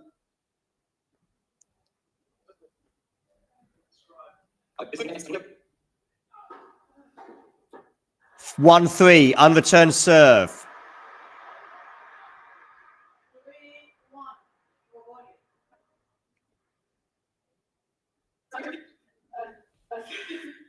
You're asking me very difficult questions right now. Of course, it's very frustrating. Of course, you always. Okay. How's Wimbledon?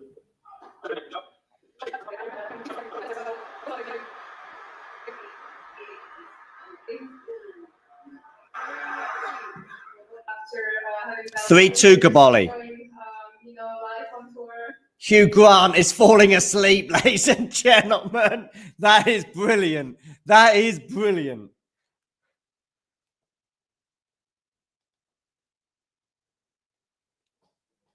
We've got to get that. We've got to get that, ladies and gentlemen. Hugh Grant falling asleep. You don't get to see that every day. I'm going to miss a few seconds of the tennis. He's going to miss maybe this entire tiebreak. 4-2 Cobolli at the change of ends.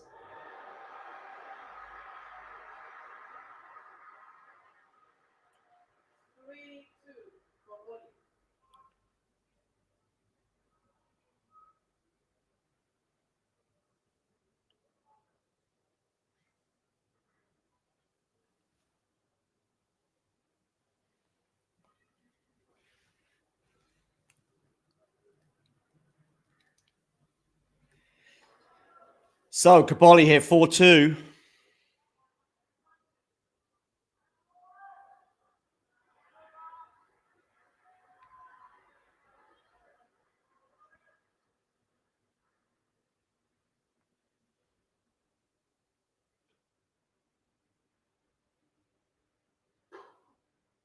Ace, 5-2.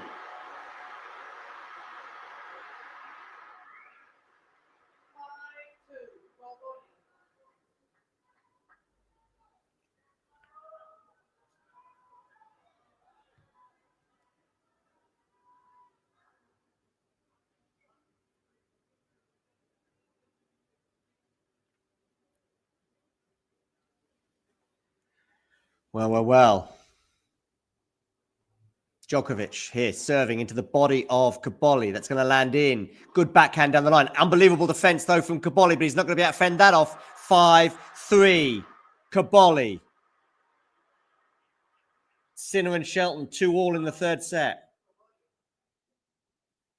So I'm First semi-final for Belinda Belinda Bencic. Bencic. Okay.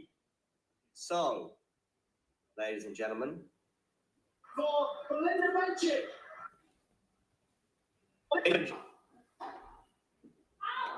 Oh, the return there from Cobolli goes long. 5-4.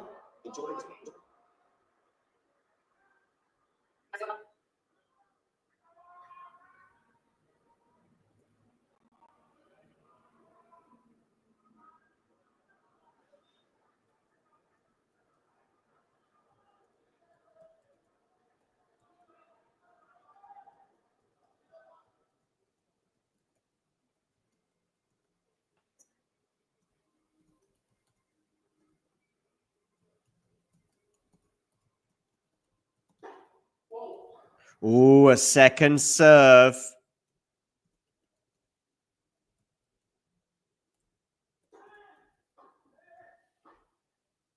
Forehand now from Djokovic. How's your nerve, Flavio?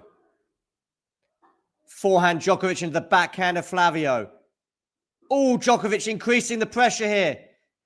Coming into the net. He's going to put that volley away, is he? Yes, he is. 5-5.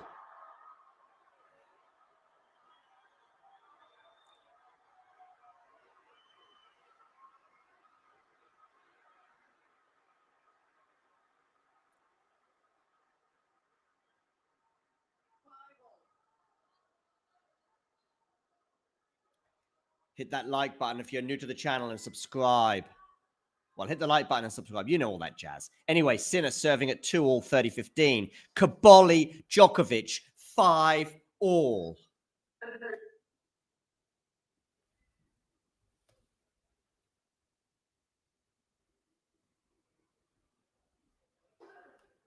Forehand return from Novak. Forehand from Cobolli is clever. Set point Flavio. In behind Novak there. Novak scrambling across the court after a good serve out wide. Let me know, is Hugh Grant awake yet?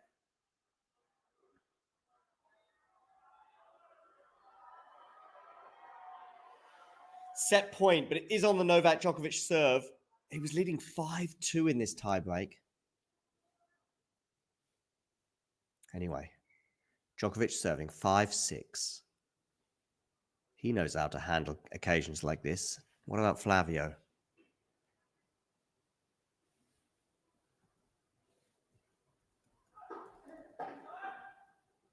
Djokovic on the backhand, winner. 6-6, change of ends.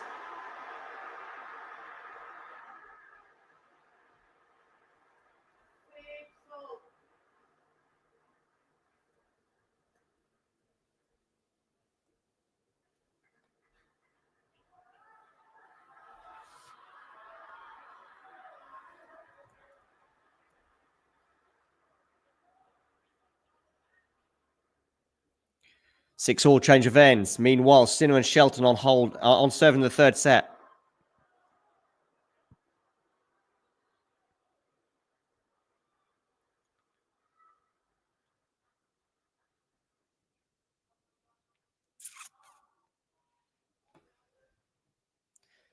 Djokovic to serve here, 6-all. Having been 5-2 down in this tiebreak, must be fancying his chances right now. Coolly put that last point away when he was set point down. First serve down the tee. Comes into the net. Passing shot from Cobolli! Wow! I keep seeing somebody standing up and punching the air. I wonder if that's his friends that he referenced the other day. It's going to be a set point again for Flavio Cobolli, but this time on his serve.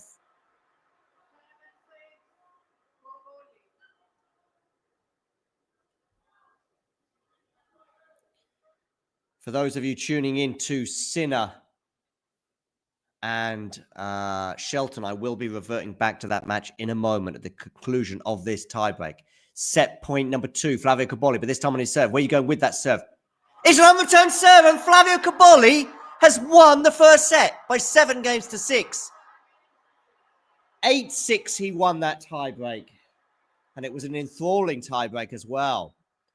Wow, from 5-2 up to then 6-all at the change of ends. Having not been able to win one on his set points as well. Must have been a tough one for him. But he is over the line. So, Djokovic, if he is going to make another Wimbledon semi-final and avoid defeat like he did to Sam Querrey in 2017 and Tommy Haas in 2009, he's going to have to do it by coming from a set down.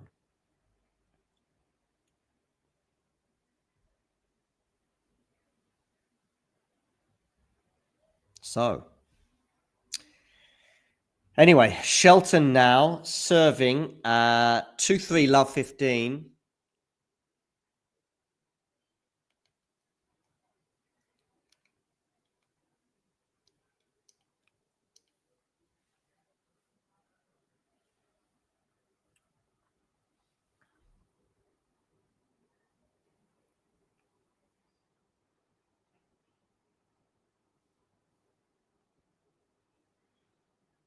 So, Shelton, love 15. First serve down the tee is an ace.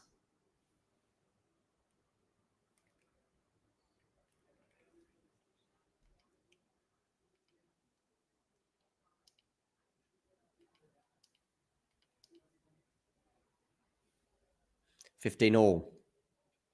Cobolli, of course, will serve first at the beginning of the second set.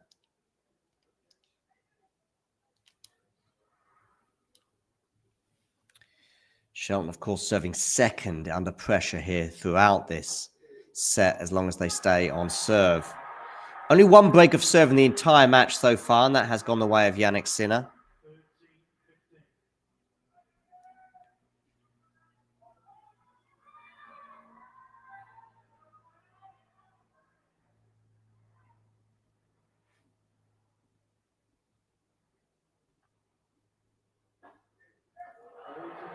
$40-15, some good serving here, having gone love 15 down on his serve.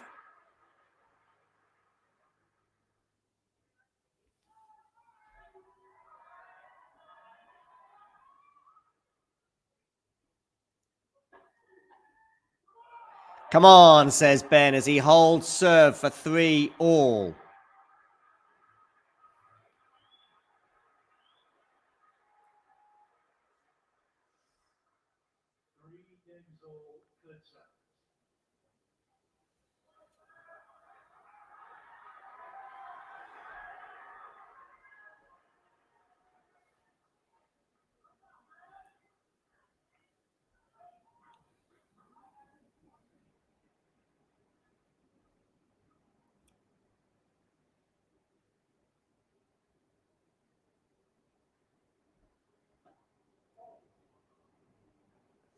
So, Sinner here serving.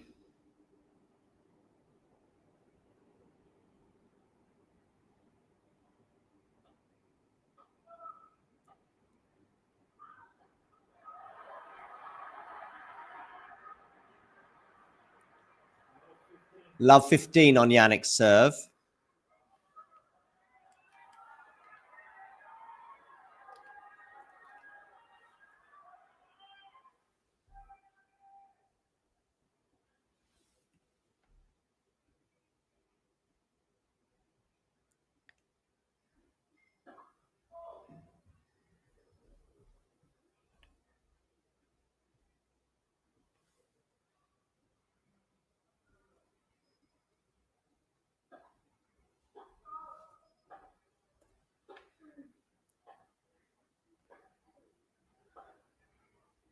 Backhand here from Shelton into the backhand of Sinner.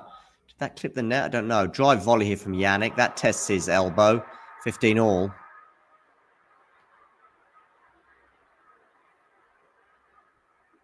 Attack. Here we go. Bencic in attack. 27%.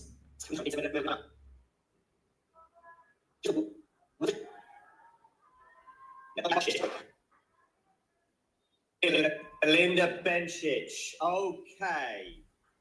So, ladies and gentlemen, I do think it's we look forward to her semi-final. We've got Yannick Sinner against Ben Shelton, by the way. It's the final. Sinner here 3-all with Shelton. And over on the other court, Cobolli's held serve at the beginning of the second set. Forehand return from Ben. Ben Shelton return fail. Discuss. We've got Yannick Sinner against Ben Shelton, by the way. It's 2 games all on the Shelton serve.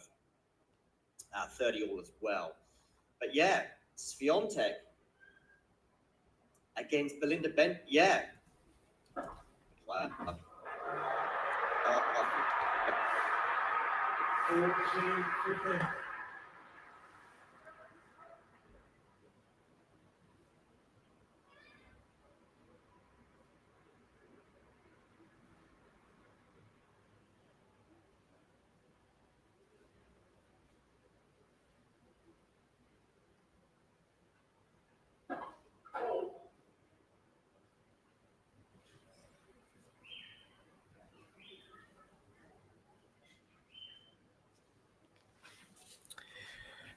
Oakley Dokley, I see Damien just about to join for Cobolli against Djokovic.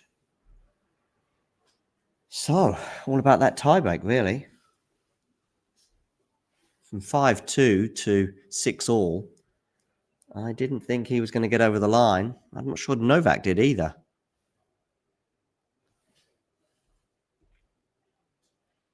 One game all now at the beginning of the second set, so a comfortable hold for Novak. Sinner Shelton also on serve in the third set. Oh, I'm going to turn my volume up so that way I hear when Damien arrives.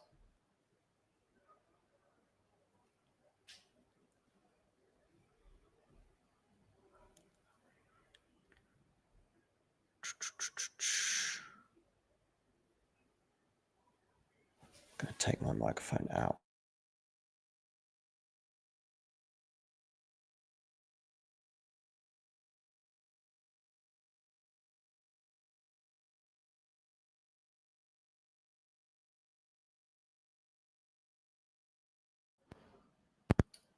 Whenever you're ready, Damien, just bring yourself forward.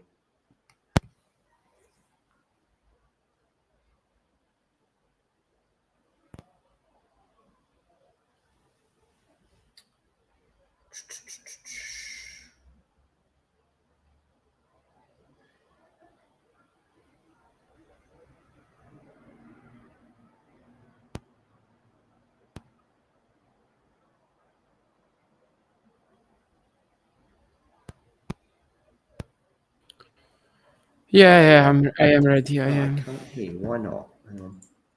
I've done the same thing as I did yesterday. I am ready. Yes. Now I hear you. Okay, I'm going to leave you and I'll speak to you soon. Sure.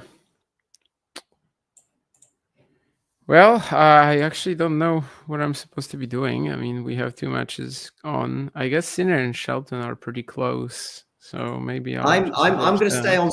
stay on Sinner and Shelton for a bit longer, so you can just hone in. Just focus Okay. on. I'll leave the both scores on the screen, but you'll know when to just do Cobolli Djokovic for now. Okay. Fair enough. To be honest with you guys, I'm completely uninterested in Wimbledon at this point, but why not? We might as well watch it. Flavio is, he's taking a set. Ghosty is just triumphing right now. He cannot contain his enthusiasm, which is fair. It's a big achievement for Flavio already, and maybe he can also keep going. Yannick, Ben, I haven't watched that either. So, well, I mean, I can more or less guess by the scoreline what is happening, right? Yannick is grabbing his elbow a lot. But basically, Ben can't break him because his return is awful. And then they play the first set tiebreak. And, well, Yannick is not going to miss at all when it's a tiebreak because he's Djokovic, essentially, in many ways. Djokovic maybe missed something in the first set tiebreak. I don't know, since I literally have not seen a ball from this match, but I will now.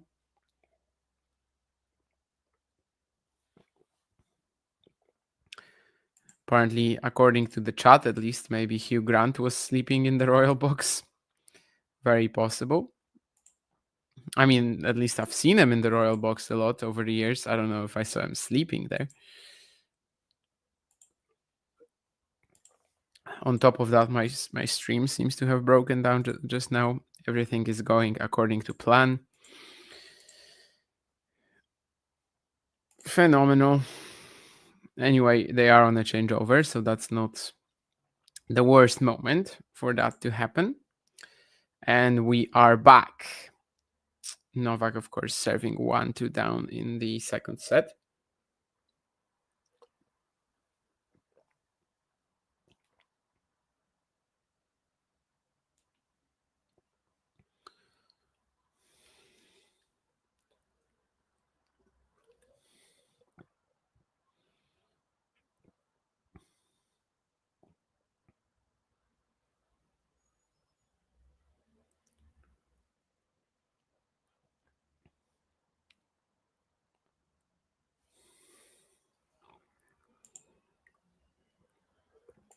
My streaming really could work a little bit better, but I see Flavio got the first point. I watched like 2 or 3 shots of this one. Seemed like Novak was up early, so I suppose Flavio must have like grinded out an error or something like that. Yeah, that's just a really good serve from the GOAT. Shelton got it 2-4-all. Would be nice for him to get a set at least. I mean, feels like at least that should be within his range, but losing that in 3 would be fairly brutal. Speaking of amazing serves, Novak keeps doing that. Of course, that's one of the problems for Flavio potentially, or for any Novak opponent on grass. Might not have the most pace, but the spot serving is pretty insane.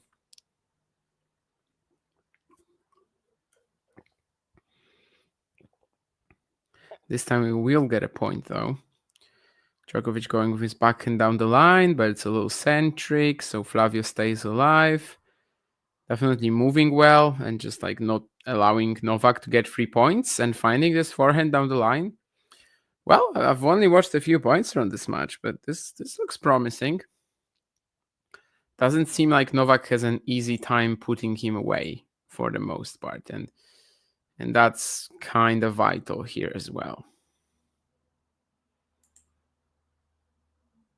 Because like the reason why I think that Novak's best chance at Wimbledon, best chance at the Slam right now is at Wimbledon is simply, the quality of his serve, how aggressive he got later in his career. And if he's struggling to finish off points, that might be an issue. However, serve and volley could help. Most certainly does here at 30-all.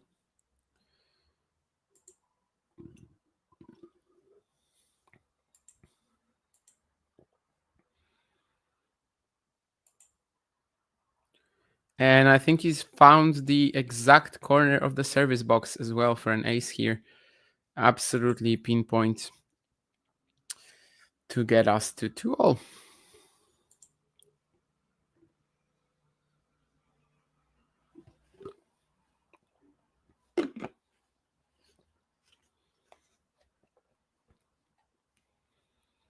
Not much you can do about a serve like that, that's for sure. And Flavio, let's see how he is serving. I saw Vansh making some big takes on Twitter that with the way that he's serving this fortnight, Flavio might be joining Musetti and Sinner in the top 10 soon. I mean, I think it's like maybe a little early for takes like that, but on the other hand, we have a huge part of the top 10 right now that is like basically on their way out. So there will be, I think, some sort of a big change up there. I mean, Rublev seems like he might not be there or thereabouts for that long. Tsitsipas obviously has fallen off. Medvedev has fallen out as well.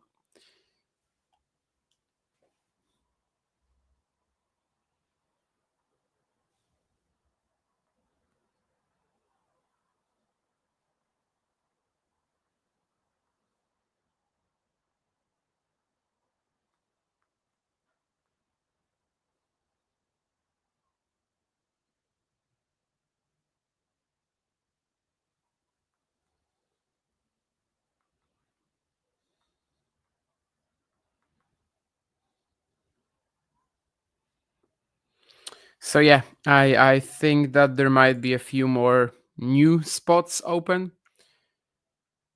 But of course, still a long way, although making the semis here, that obviously would be another massive boost to his ranking. Has to be pretty clean here though, 1530. Let's see how much pressure Novak can apply on this next point.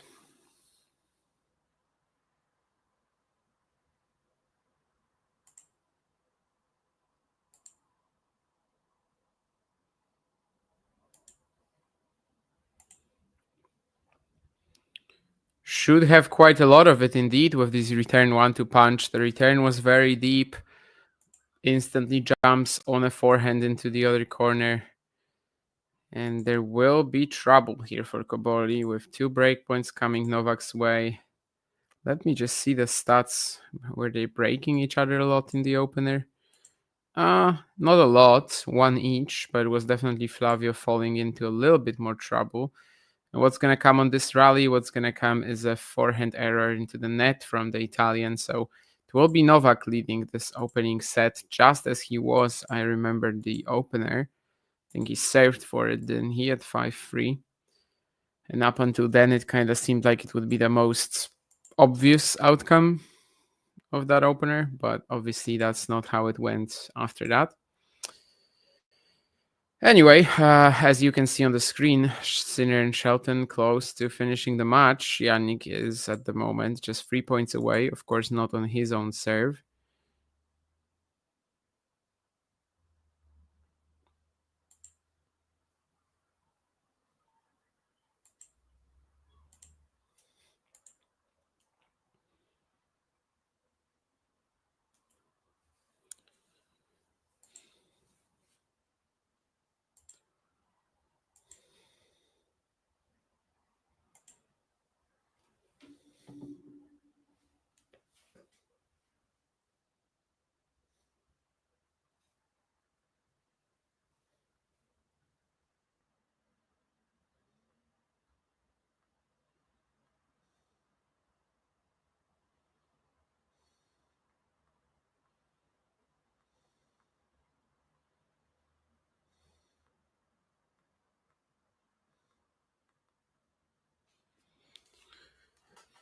Some stats on the screen about Djokovic beating to reach the semi-final at the Grand Slam for the 52nd time in his career, 14th time at Wimbledon.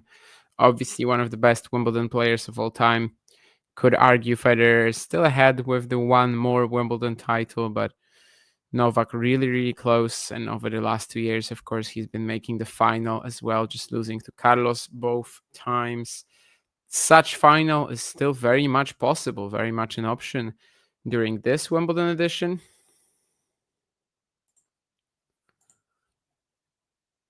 And we will soon be able to tell, on Friday, in fact, whether we will be able to get another Djokovic Alcaraz or not. Match point for Sinner on the other court. Court number 1, interestingly, as Djokovic Cobolli landed on center today, despite probably Sinner Shelton being the more high-profile matchup. But on the other hand, looks like Djokovic Cobolli will last longer and might be more competitive. Just kind of some pretty sloppy play from Flavio in the last 2-3 minutes. Again, I've only started watching this match at 2-2 maybe, so I can't really tell you much. First couple of points that I saw looked like with like enough discipline behind the baseline, Djokovic would maybe struggle to hit through him, but right now it's not quite that. Some of the more rampant accelerations from Novak are doing a lot of damage. The serving is insane. And he is very close to securing a 4-2 lead. How about Sinner? Not done yet, Ben Shelton.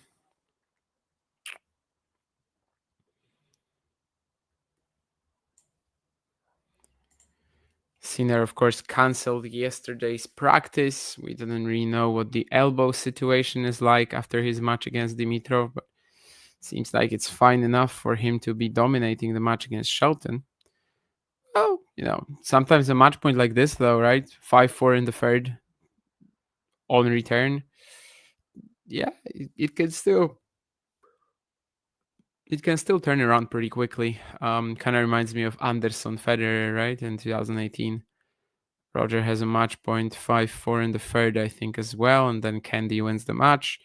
And Candy makes the final, losing to Novak 2-6, 2-6, 2-6 after coming in very, very tired from that Isner semi, which basically led to Wimbledon changing the rules as well and getting that 7-point tiebreak at 12-all for a couple of editions, or maybe one edition. I don't remember how many exactly, but one of them at least will be pretty historic with the 2019 Wimbledon final. Well, Novak is really making a move now. Just return 1-2 punches left and right. He's also up by a little bit in this rally, I would say. Yeah, especially after this backhand line. Just incredible. Okay, so I started watching this match. Cobolli played like 2 or 3 great points, and since then, Novak has been a bully. Yeah, that's just an awesome backhand line. Ghosty was talking about Cobolli sliding on grass earlier, but this one looked quite uncomfortable, to be honest. But, he can slide on grass, sure. I'm not saying that was wrong, just this one. Love 30, Flavio goes for the serve and volley, has to hit a half volley from like middle of the court. And this looks like this set will just go to Novak in the next 5 minutes, to be honest. And Yannick Sinner has also defeated Ben Shelton. 3 sets, just 3 sets there. I think that can be considered a slight disappointment for sure. Last year it was also 3 sets. Today, probably slightly more competitive. But then again, if you cannot break Yannick at all, if you only produce breakpoints in one game, yeah, it's going to be difficult to win. You have to be perfect on your serve. You have to be flawless in the tie breaks as well. 3 breakpoints down. Cobolli hitting this backhand down the line that just clips the baseline. Let's see if there's still fight in him in this set, but obviously his situation right now is looking horrible. Let's not sugarcoat it.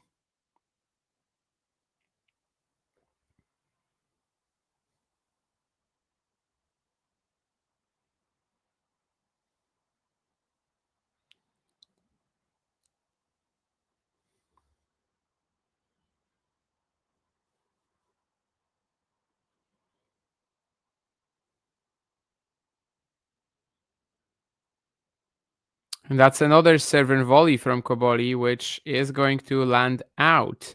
Not a bad attempt, to be honest. I mean, I thought the volley might curl in, but it didn't. So 5-2 Novak.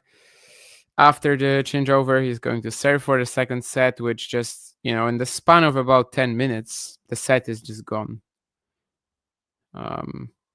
Interesting development, that's for sure. Of course, it's Novak. Like, we know that this sort of thing can happen. He's the GOAT, but yeah, I do think it's kind of surprising, considering how the first hour and 15 minutes looked of this match, that the last 10 have just been brutal. Absolutely brutal. Fair enough, though. We will see soon enough. We might have a 1-all situation in this match, and we will see who handles that better from there.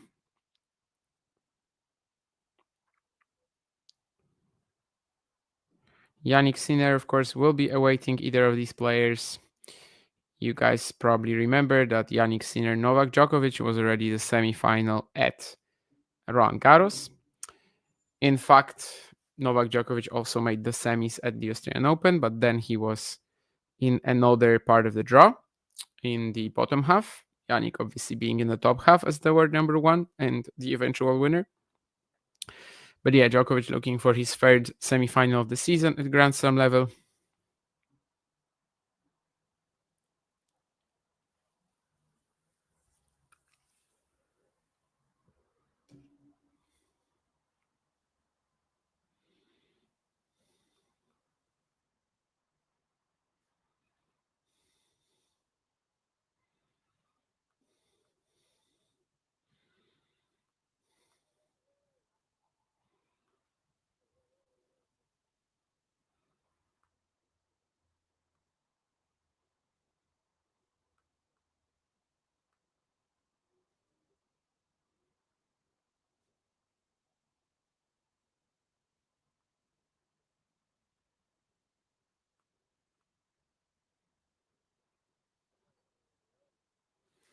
And this is a very quick service game for Novak, to be honest. I barely blinked and it's done.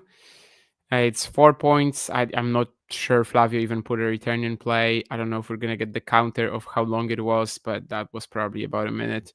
So yeah, like literally in the span of I don't know, maybe 10, 15 minutes, Novak wins 5 games in a row, and it's one set all. After, I think, an hour-long opening set or something like that, the 6-2 in the second is just rapid. Flavio, I think, is walking off the court to take a toilet break. When did I get here? Yeah, about 20 minutes ago, to be honest. So maybe it's also when you disappeared that Cobolli started losing. Nobody wants a Sinner Djokovic match. I mean, to be honest with you, I'm very disconnected from this event by now. I don't really care about any of these matches. Which one would I rather skip? I don't know. Sinner Djokovic would be a cool storyline because it's the one last shot, I think, that Novak has at beating Sinner Alcaraz at a slam, probably this Wimbledon. So it's kind of interesting, I suppose. The slimmer margins on grass and everything. He did a fine job trying to beat Jannik at Roland Garros. It just wasn't enough. But I do think I appreciated the attempt. Sinner Cobolli, I mean, I guess if Jannik isn't 100%, which we don't really know, just the longer rallies that maybe Flavio could make him play could be a problem, but more than likely it would just be another pretty easy match for Jannik. So either way, I mean, Djokovic is probably the better chance for a competitive semi.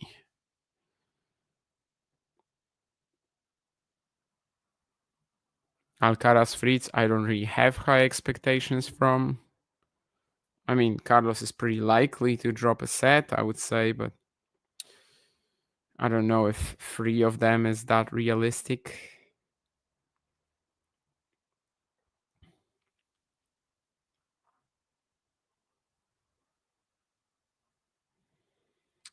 In fact, I would say probably not.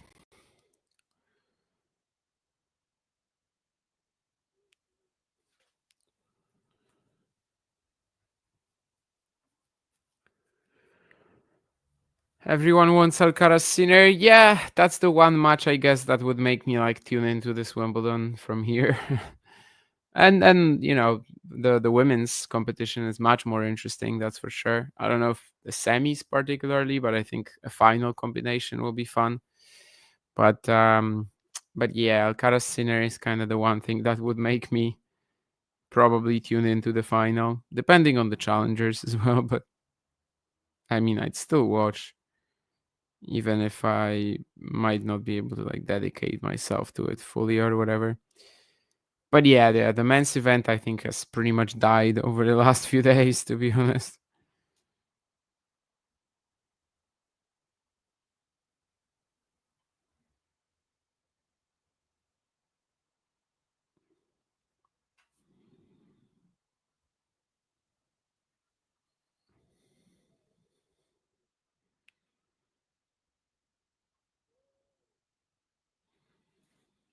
There's no tennis with no Novak, says this men's shirt. I think there's definitely tennis with no Novak. There's 6 challengers this week, you know. All of them don't contain Novak Djokovic. They don't even contain Denis Novak. And it's kind of like with Mari, right? Last year when Emma Raducanu was criticized, but she was very right. Tennis is bigger than one person, any one person. So yeah, I think tennis will continue. But if Novak wants to claim that 25th title, this could be one of the last good opportunities. And the last 15 minutes, he's been playing like he might actually, you know, try to have a real shot at getting there. Let's see if he can continue this. Flavio Cobolli starting the third set. They played only once against each other last year in Shanghai, which was a really easy match for Novak. This obviously today is already a little different.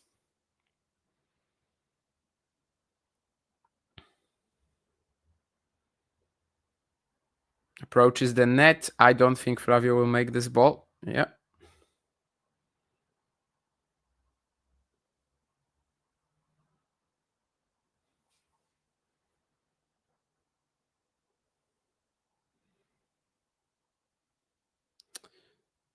If Flavio was somewhere near the baseline, that volley probably wouldn't have been good enough. But here we can clearly see that he didn't get to it before the second bounce.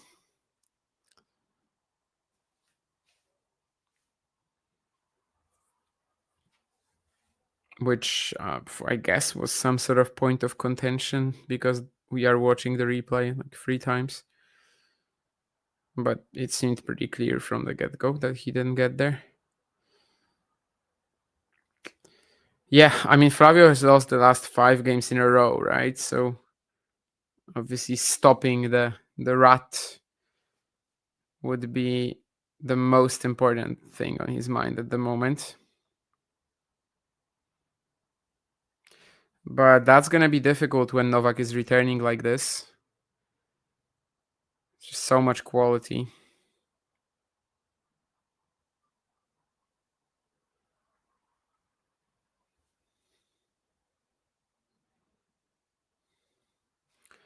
Fabio Fognini today announced his retirement and he's sitting in Flavio's box. Well, big moment, because if Novak wins the 6th game in a row and then holds for the 7th,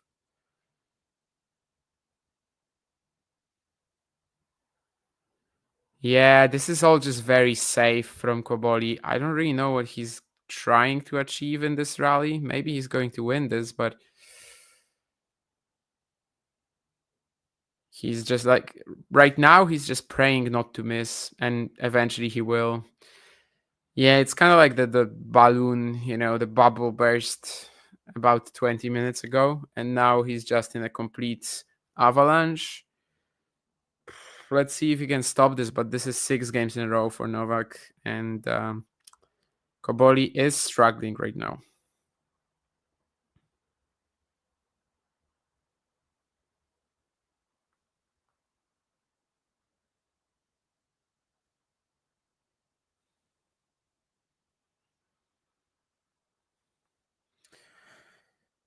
I don't know what you guys think about that Fonini retirement from earlier today, but in my book, very good decision. I mean, it was just going to be so tough to top that Alcaraz match, right? I mean, what sort of way do you want to go out in that's better than that? I don't think there's an option. I just don't see how Fognini would have topped that. Big stage, 5 sets against 2-time defending champ, world number 2, 5-time slam champion, probably the eventual winner of this event as well, maybe. And, just a really good representation of who he is as a player, Fabio, with the crazy ball striking while not moving his feet.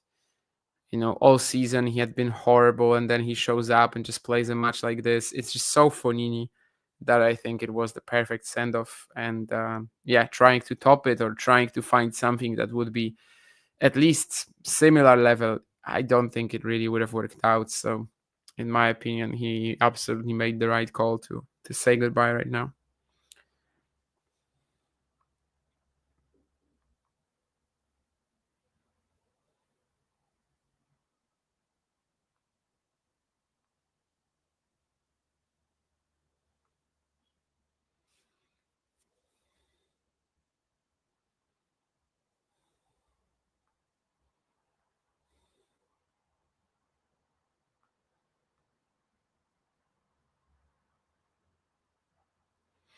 Did Flavio make it? I mean, if he didn't, then even the slim margins, the luck is not really in his favor right now. That could have been a really good return, but he just barely misses it.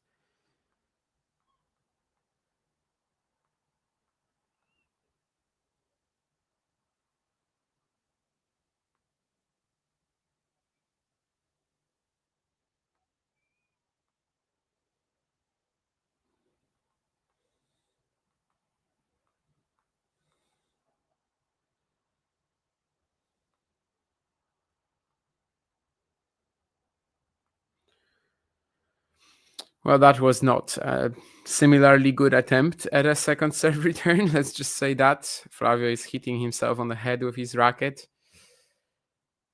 This is not the game where he will stop the rat. Maybe the next one will be.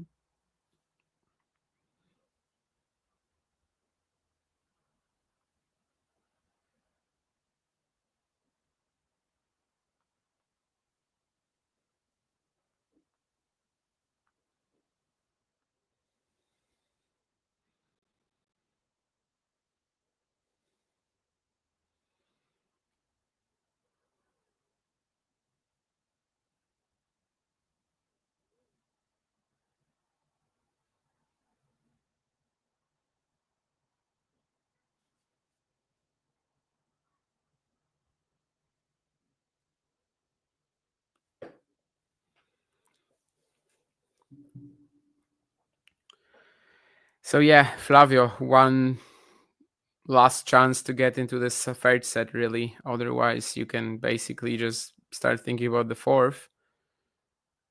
It's a good point. He should be able to wrap it up.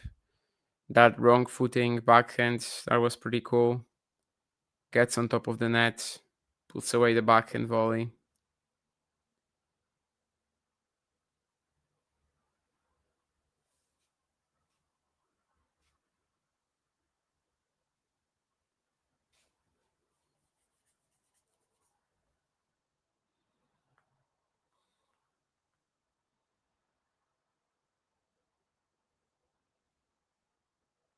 This is better from Novak, though, but he will mess up on the stop volley. Not the easiest one, but it seemed like he has good timing on it. He is definitely quite frustrated about missing that.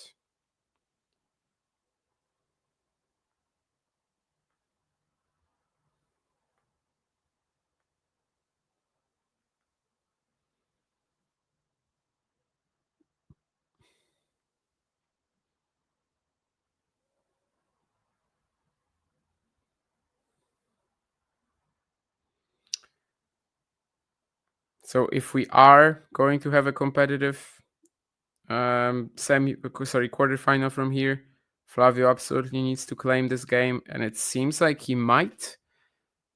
40 love.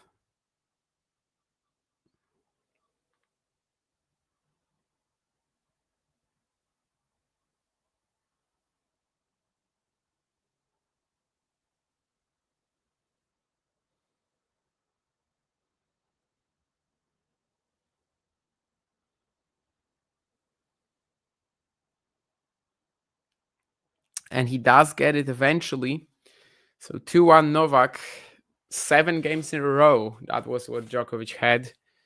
Now Cobolli is also tended to by a physio. And that's going to be on his right leg someplace. A little above the knee, maybe. Yeah, I mean, I don't think he's really like, gravely injured or anything like that, but he's definitely had a crisis of energy in the last few minutes. The physio is now talking to the umpire. Does that just mean that we won't have a longer intervention here? Probably.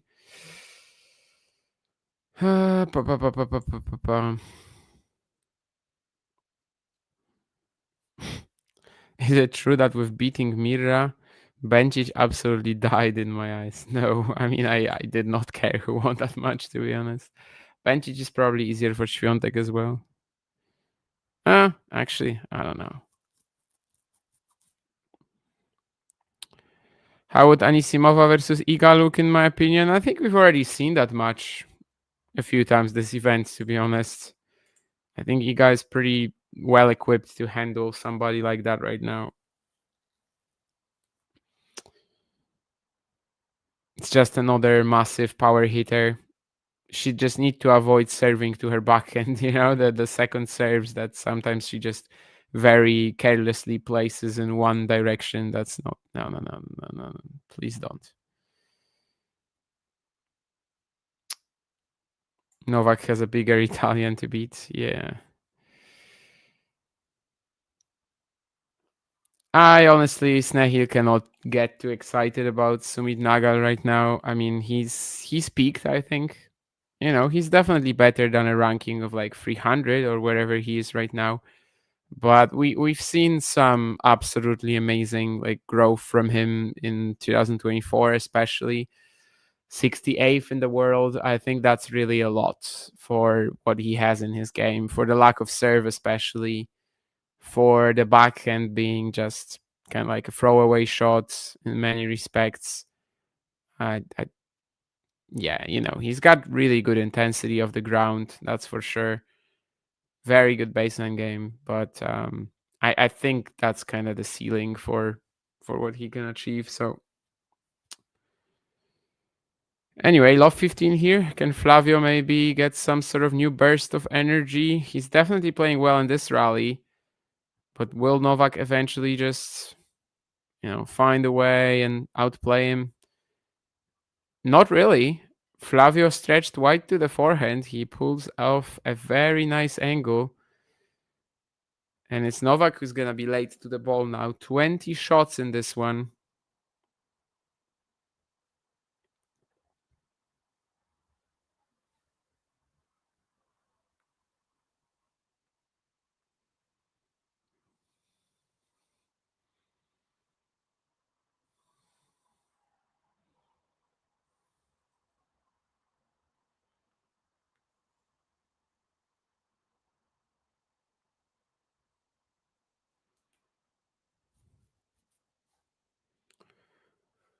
Well, Novak might need some good serving to get out of this low 30, and that's indeed what comes, obviously. When it's an important moment, he's always going to find that corner of the service box.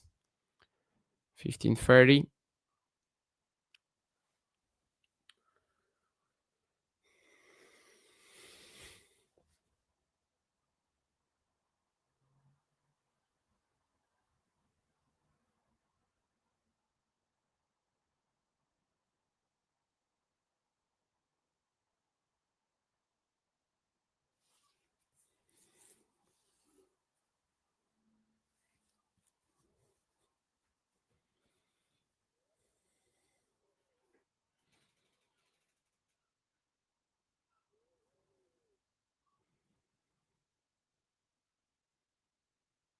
Yeah, that's just too good.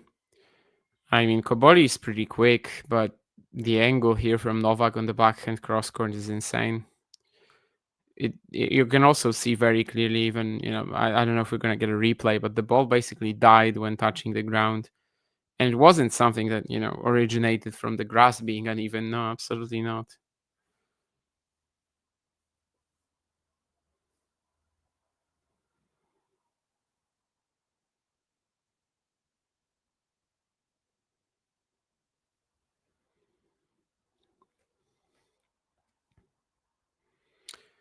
Block return from Cobolli. It's a little short. Novak goes to the net, should put the smash away, and he does.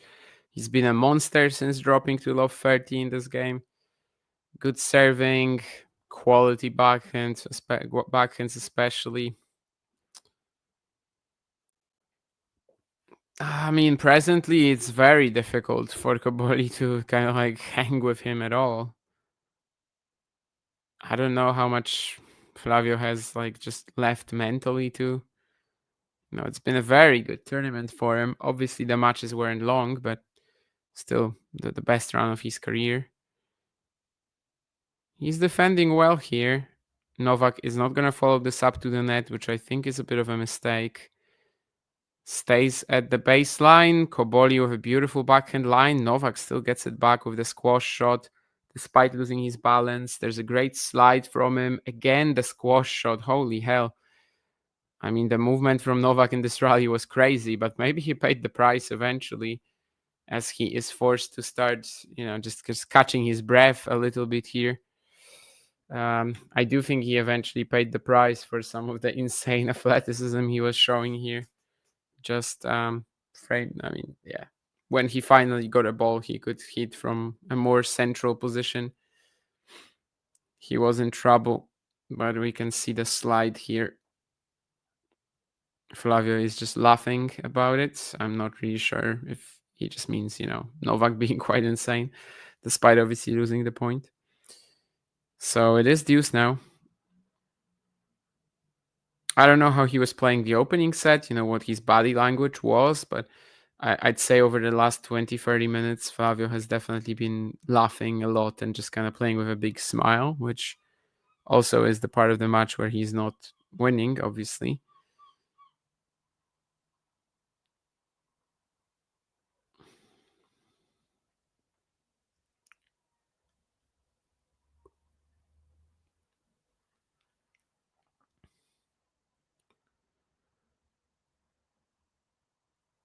Second serve on the line from Novak, but yeah, now Cobolli is at least competing in these rallies and making it tough for Novak to finish off points. And in fact, he will produce a break point.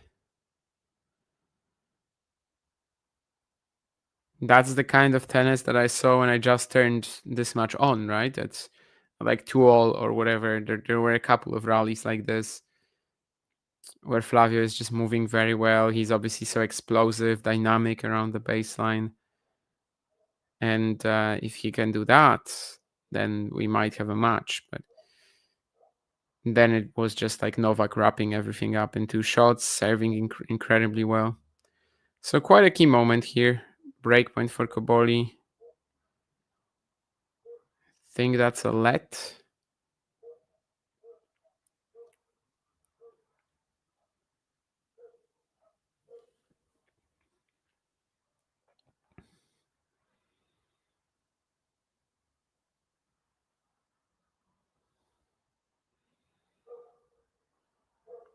And Cobolli hits a return winner. Djokovic tries the same serve near the middle of down the tee, but like kinda in Cobolli's strike zone. And Flavio just puts it away.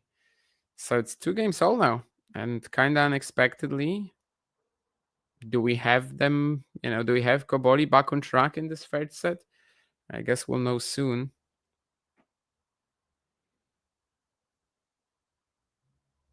But yeah, Novak won 7 games in a row, and now Flavio wins 2. But of course, with the way that the tennis scoring system works, they are just 1 set all and 2 games all.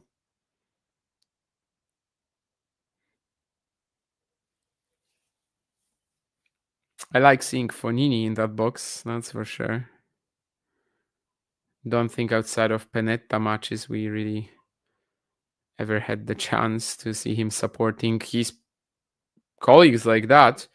Oh my, I mean, Novak probably could have gone the other way with the forehand approach, but Cobolli just kind of barely on his feet there and manages to make this great passing shot pickup.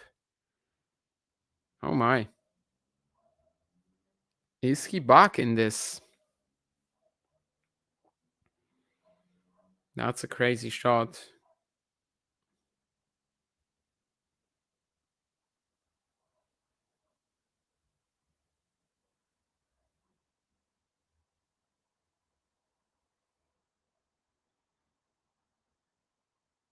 Fires an ace as well.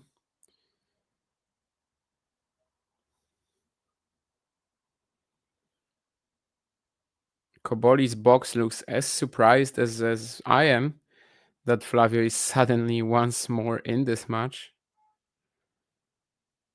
Maybe he can kind of make it one of these matches where, it's one set is so competitive and he wins it, then the other is lopsided, and then, it kind of follows that strategy. I don't know. We'll see. But this looks like a pretty quick game for him as well. Serve out wide, forehand into the free space. That's another good serve now, actually. It's a let.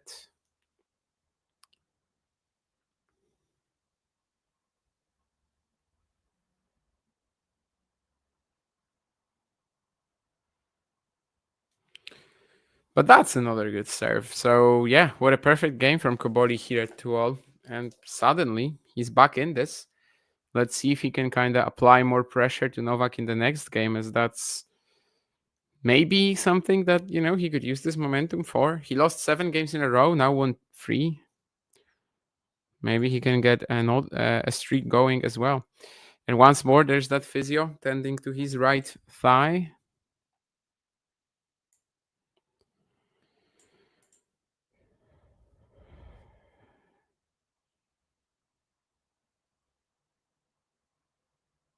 Yeah, serve is definitely the bigger issue, Snehil, I agree.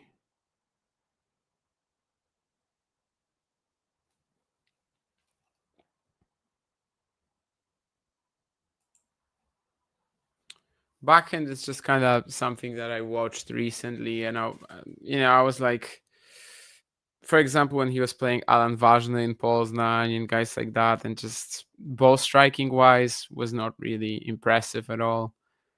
Yeah, you could just kind of see that he's very intense off the ground, but that's it. But yeah, years back, I remember saying that, like, if Sumit Nagal had a serve, he'd be in the top 100, which eventually he managed to make it without a serve.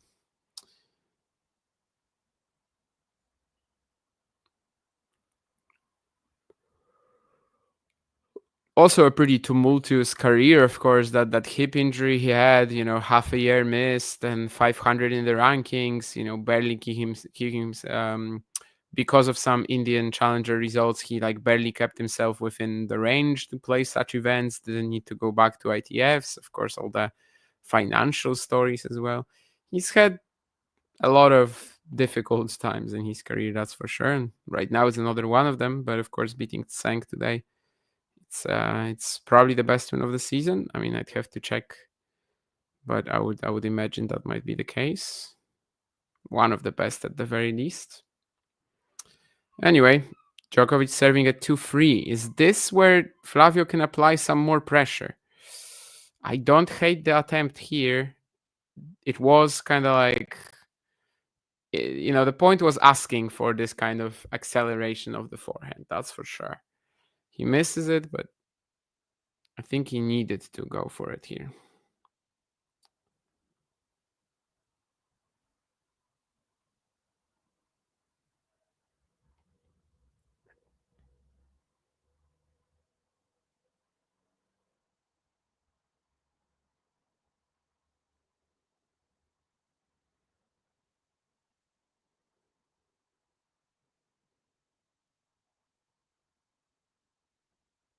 Yeah, he's definitely trying to be a little bit more proactive here. Attack Novak a little bit, but the drop shot of the forehand is gonna die before the net, I think. According to the stats on the screen, Djokovic is the third man aged 38 or more to reach the quarters at Wimbledon. The previous two being, as you can probably guess, Federer and Rosewall. It's a great serve from Novak, so it looks like this game will go pretty smoothly. But, we're halfway into another tiebreak set. Maybe Flavio can keep making things happen here. I do wonder how much he has left in the tank mentally, physically, as I think you can kind of see that he's, I don't even know if I can call it conserving energy, but sometimes he's just, all explosive, all dynamic, and just goes for everything. And sometimes he kind of has patches where he's sleeping a little bit, like he just hibernates and then gathers everything up again.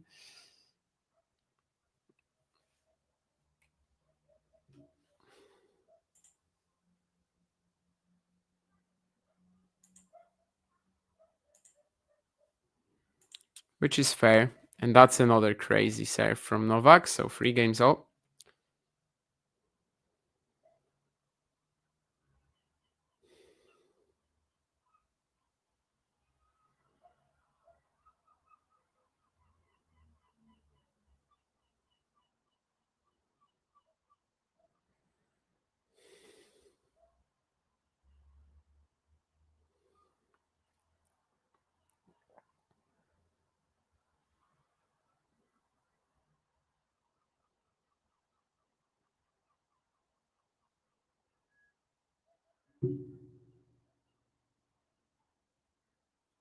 So yeah, important for Flavio to keep that aggressive mindset and just try to get these holds on the board. Maybe some good things will come, even if he's not looking, the freshest at the moment.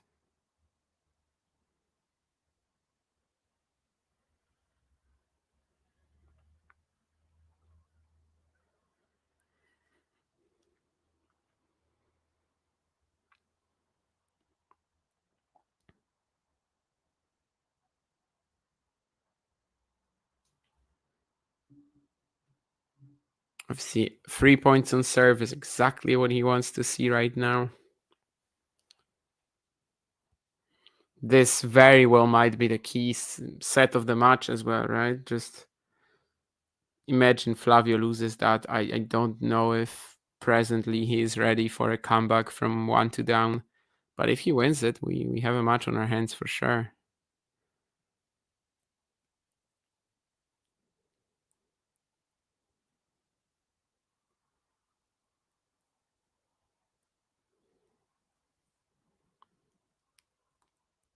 Novak obviously will kind of feel it himself, being such a good match player and everything. But I think he knows that he kind of needs to pressure very hard right now. And if he does that, he will have a bit of a safer passage maybe later. Not able to do it here. There's a couple of bad bounces that Novak isn't too happy with. Definitely lost his balance on that last backhand down the line attempt, and that's a shot that he needs just ridiculous precision on to make it happen.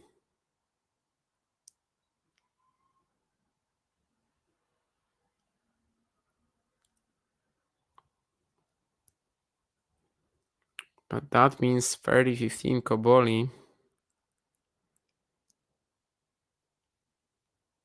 And in fact, even 40-15, as again, Novak can't connect on the backhand return.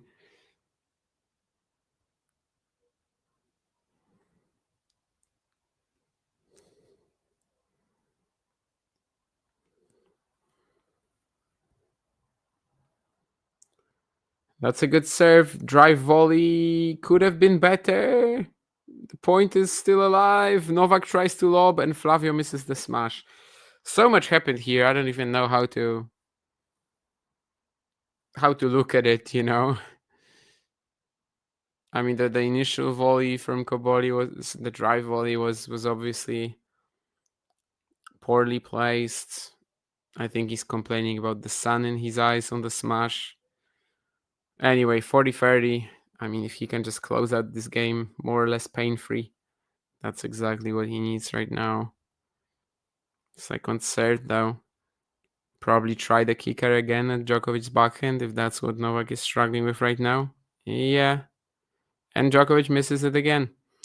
So 4-3 Cobolli. Just 2 games away from securing the tiebreak, and who knows, maybe he can even push for something now.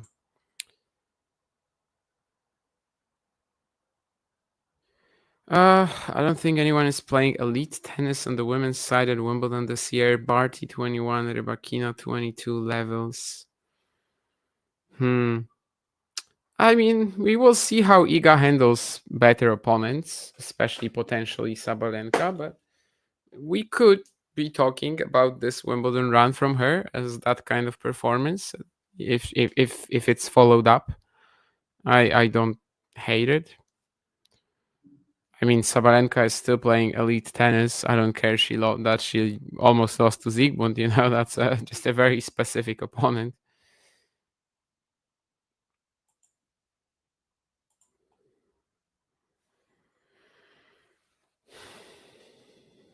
Barty was kinda in another league. That I can agree with. Yeah. But is 2022 Rybakina really that much better than like Sabalenka or Świątek of today? Yeah. I'm gonna give it a meh.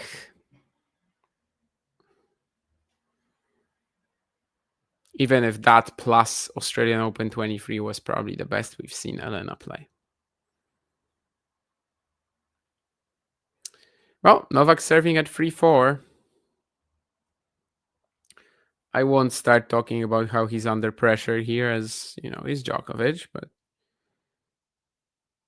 Flavio really isn't far off leading 2-1 now, and that's kind of funny considering 20 minutes ago the match just seemed done.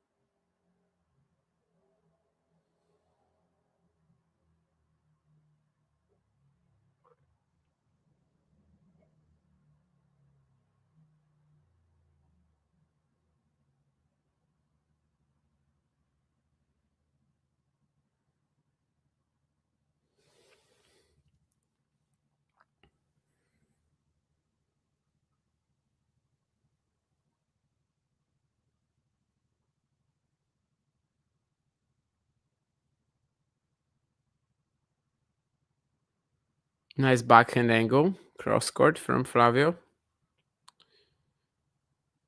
He's definitely not trying to like rally too much with Novak on return. Try to make something happen. And on this point, he was the more aggressive player in this short backhand cross court exchange. Caught Novak off guard.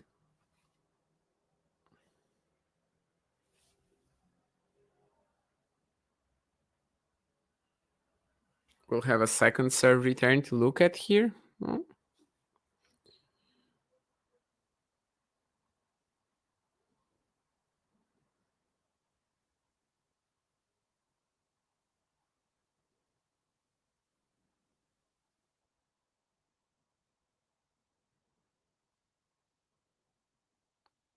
Chasing down Novak's shots pretty well here. Can he find an opportunity for a counter strike?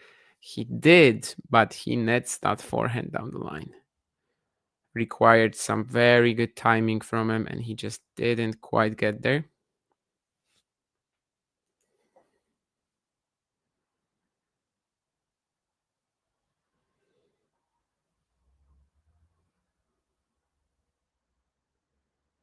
For some reason, my phone is sending me notifications about Tatiana Maria playing in in Newport. Well, fair enough. She is a legend of grass court tennis. I don't know when I subscribed to be getting these, but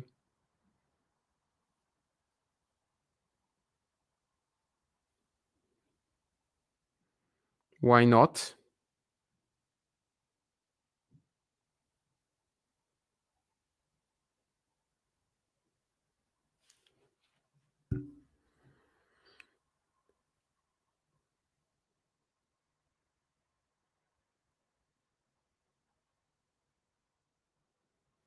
Anyway, 40-15 for Novak as Flavio was looking for another one of these rippers backhand cross court. Didn't make it, and now he also tries. Oh, sorry, that was a let. Never mind then. I thought he missed the return, and we will already be 4-all, but not quite yet. Stefan Djokovic watching in the background. And a double fault here. Yeah, the match has definitely kind of lost some rhythm in the last 15 minutes or so. I think Flavio is going for it a bit more. And yeah, we're not getting too many of these exciting points. Mostly quality serving from both. Novak is also bouncing the ball as long as Marin Cilic or Laura Zygmunt. But he does get the job done with another good serve. That doesn't satisfy him, though. He's screaming at his box. He's so angry. Stefan looks scared. Jelena is like, no, don't worry. That is going to be fine. But yeah, he's just screaming at his box right now despite winning the game. 4 games all. Can he make a push at Cobolli?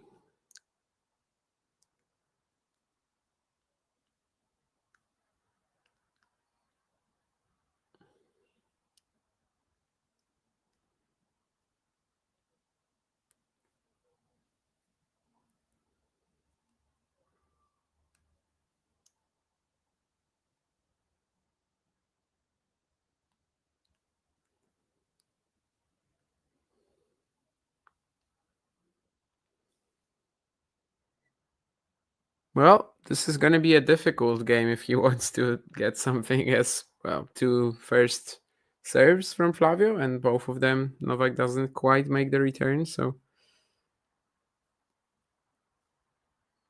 we are really getting closer and closer to the ending of this set, and despite leading it at first, Djokovic hasn't come close to, like,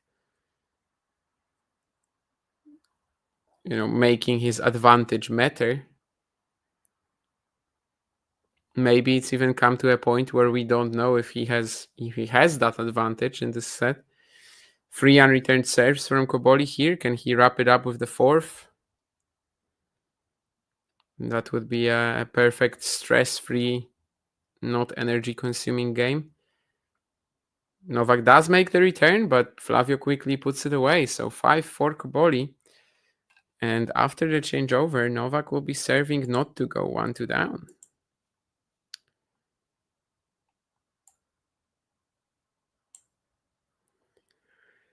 Hi, Jake. Yeah, we did chat that I was going to be here. I am happy to see you. Never mind. I'm not going to even start that sentence. But what else do we have? We've pretty much finished every other Wimbledon action for today, right? There's a couple of junior doubles matches maybe still going on. No, maybe just one of them. So yeah, Wimbledon is more or less done for the day right now.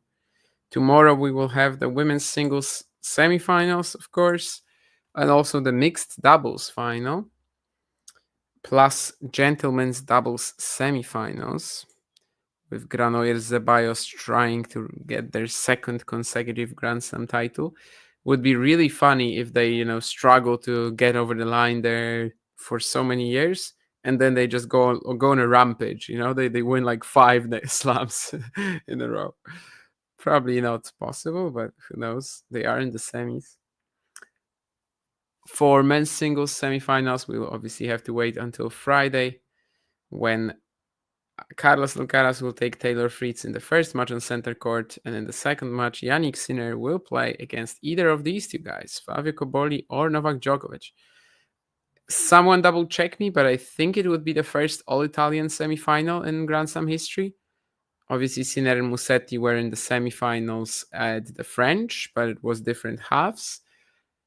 I believe that in 1960, Pietrangeli and Sirola were also in the semifinals of the French, but they were in different halves. And I'm not sure if it ever happened with Panatta and Barazzutti, but I would say probably not. And otherwise, I don't think there was an opportunity ever. So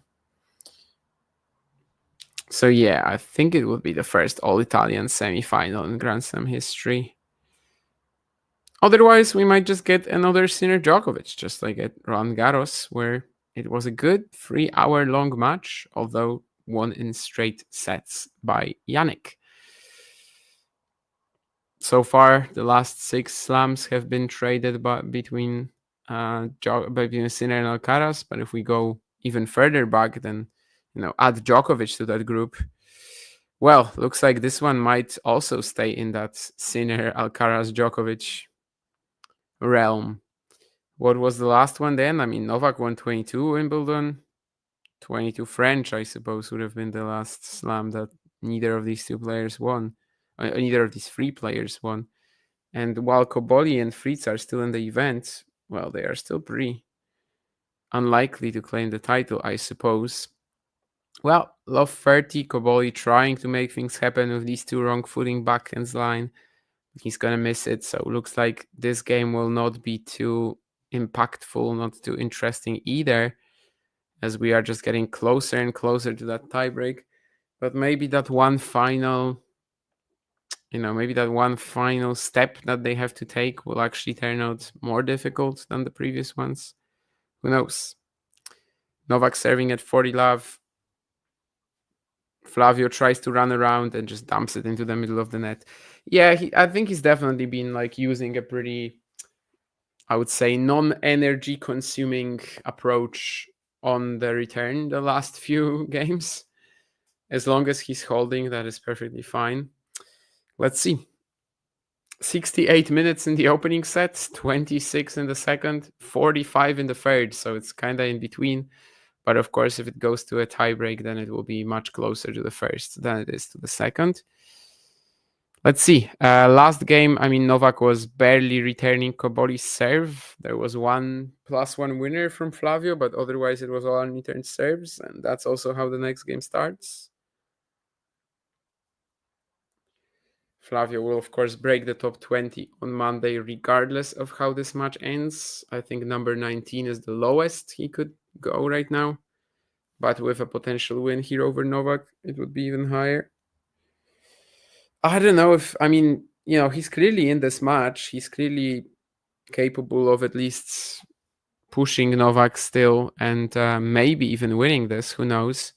But could he really have one more in the tank after that against Sinner? I think the semis is probably the max he could do, but he's in the set. As long as he's in the set, I think he's definitely in this match. But for that, he probably needs to win this game as well. And Novak isn't going to be returning poorly if you don't make him. Flavio was trying to here with the second serve that was really deep. But that's a double fault. And at 15:30, we might be watching one of the key moments of the match. Let's see.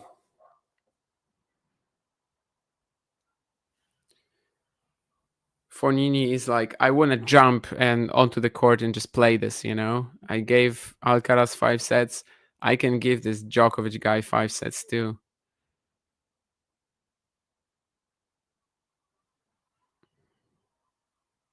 Officially, Flavio Cobolli is in trouble. How deep? We will know soon. Just a good return from Novak. Flavio is kind of forced to go down the line with the backhand, misses it. He's 2 out of 2 on breakpoints. Novak is 4 out of 10. And now he's got 2 more, the Serbian. On a second serve as well. Will Novak take a more aggressive approach? Will Flavio go for it once more? Well, he kind of does. And will just miss the next forehand. Yeah. At 5 games old, this is just not a good game from Cobolli whatsoever. And is this the match gone? We will find out in the next hour or so. Stefan Djokovic rising from the stands, from his seat, hands in the air. He thinks his dad has won. He doesn't know that you need 2 games more than the opponent to claim a set. But he will learn the complicated rules of tennis soon, I think.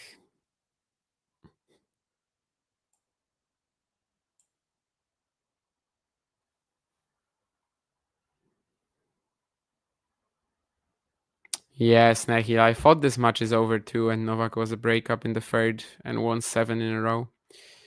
Fognini against Sinner in 2013 Wimbledon semifinal. What? That Wimbledon semifinal from Jerzy Janowicz. That was something.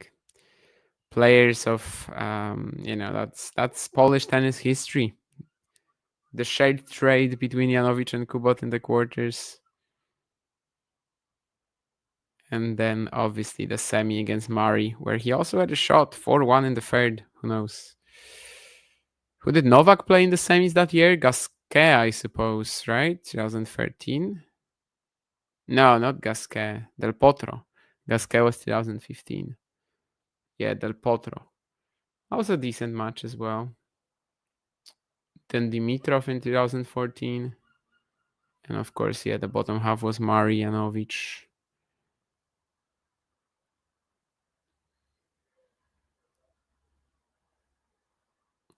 Let's see. Novak trying to serve it out. He took a cap. I think it's that there's some remains of sun on that side of the court that Novak is serving from right now. Flavio was struggling with it a little bit, and I think Novak is also, but he doesn't make it show in the first point.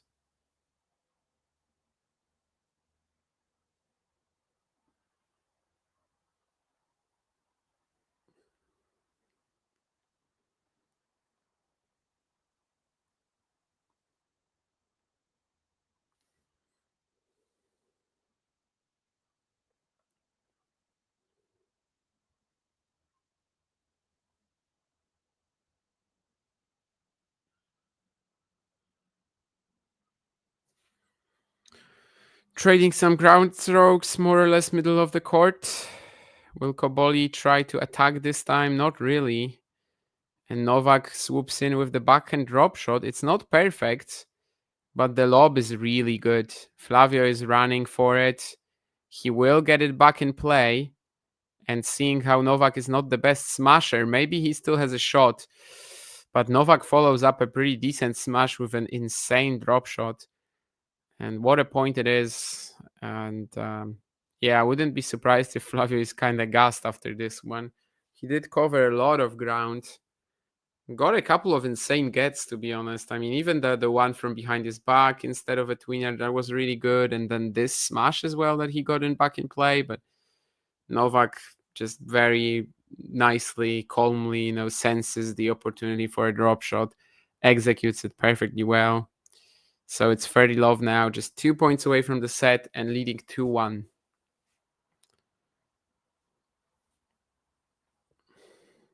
Great serve. Tries to go for a serve and volley approach, but will not have to play it. So 3 set points for Novak after 52 minutes in this set. So it is pretty much between the other two.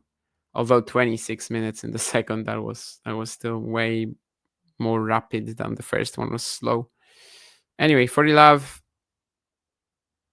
goes for another serve and volley. It's a pretty difficult one. Cobolli catches him behind the service line, and Novak will not be able to raise the forehand one enough. Stefan is screaming something at his dad. He's like, "What are you doing, Papa?" A lot of the stream is just me trying to guess or basically just trying to fanfic what Stefan and Jelena are saying. If you don't like it, I'm sorry, but that's kind of my mindset right now. Anyway, ace out wide from Novak, so 7-5. He leads 2-1. Do you guys see a path to victory for Cobolli? I am struggling to, but let's see. Maybe he still has something left to give, something left to show. After 2 hours and 26 minutes, Novak Djokovic leads 2-1 and is trying to secure yet another semi-final at Wimbledon. Yet another match against Sinner as well.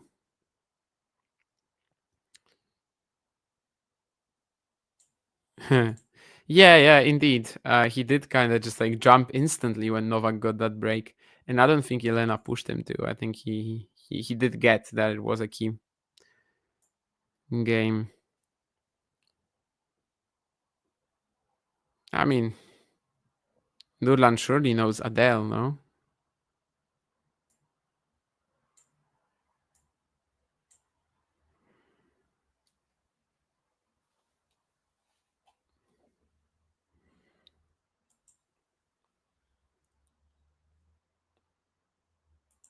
Yeah, I mean, I don't disagree with you, Ghosty, about the concealing the drop shot part. Although in that last point where he got it, I mean, it really wasn't necessary.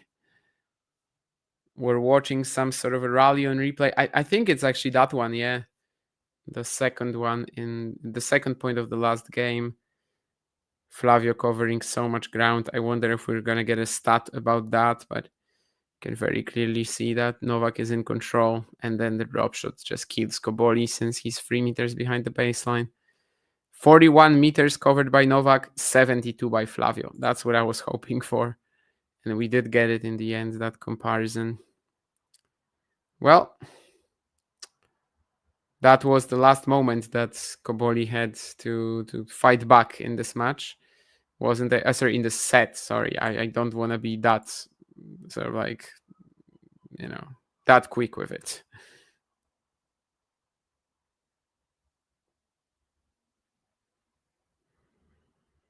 But in this set, it was definitely the moment that kind of sealed the deal and the fate of Flavio Cobolli.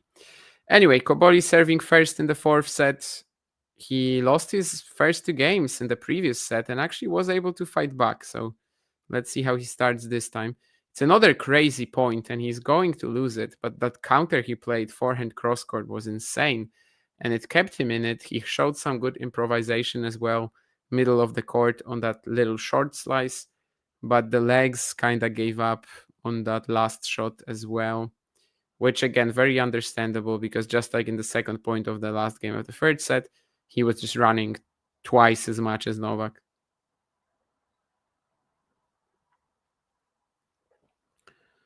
Cobolli would hate another slow start in this set. That's for sure. But let's see if he can do anything about that. Yeah, I think there's that one corner of the court where there's a lot of sun, and the players are kind of struggling there to estimate the bounce clearly. That's why Novak has that hat right now. It's a great return from that corner, though. Plays a really long slice too. This is a short slice / drop shot, and Cobolli goes for it. Wow. That's a pretty tough shot from a ball this low. No idea if Novak was attempting to play this shot, just as a drop shot, as a short slice, whatever he was trying to do. Pretty uncomfortable ball. And Flavio just rips it.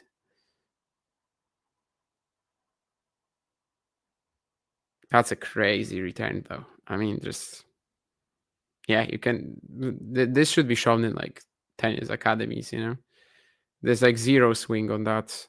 Novak just redirects the ball down the line. Cobolli can only watch.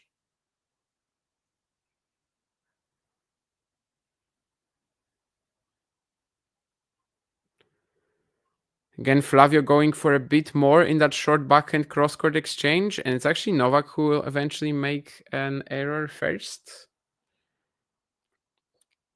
One more step forward, and he would have been in position for that forehand.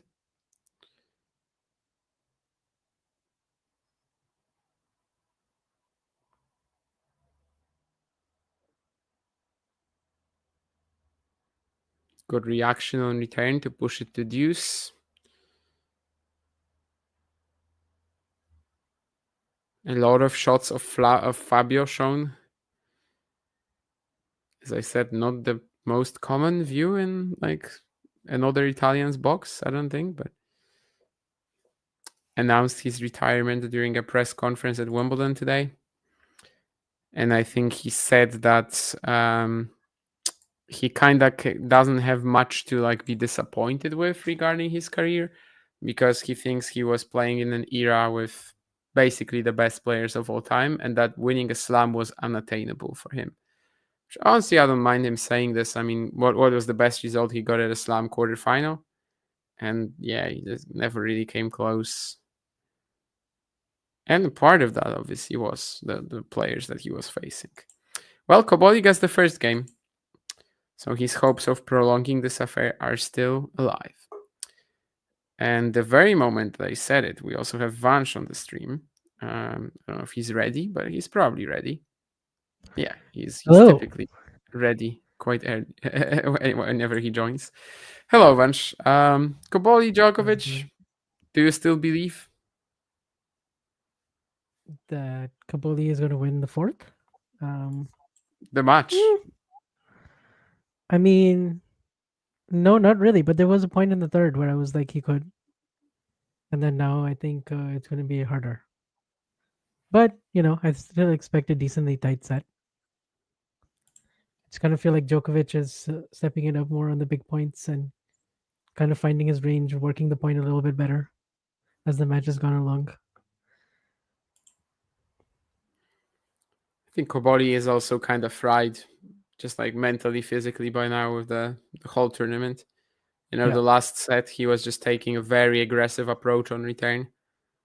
And, well, as long as he was holding, it was fine, but didn't really have too much of a chance there unless he took it to a tiebreak. And right now I'm also kind of looking at it pretty similarly. Like the moment Novak edges ahead, probably he will be done with it. Yeah. But who knows? But, I was impressed by Cobolli in the tiebreak. I was impressed by how well he was serving. And I've been impressed with him all tournament. So this is definitely a big breakthrough.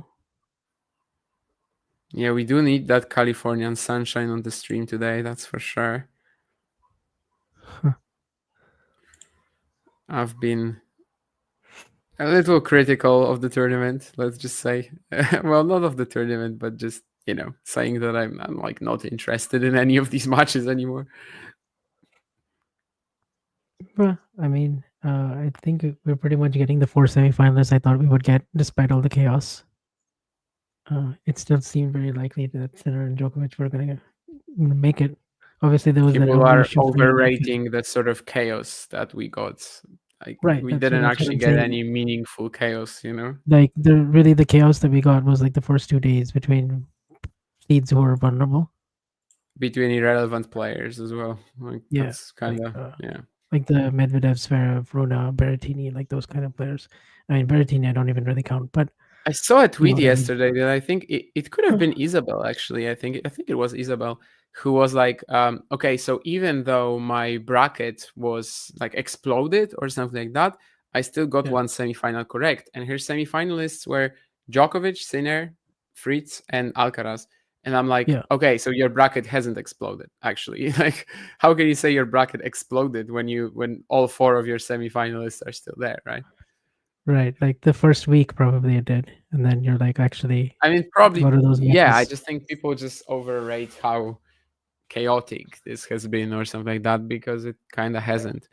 I can maybe buy it on the women's side, but then again, we still have Sabalenka, we still have Swiatek, so maybe they're a little bit more. But on the men's, we still have all the favorites in, and yeah, we'll get these matches. Will they be worth watching? We'll see.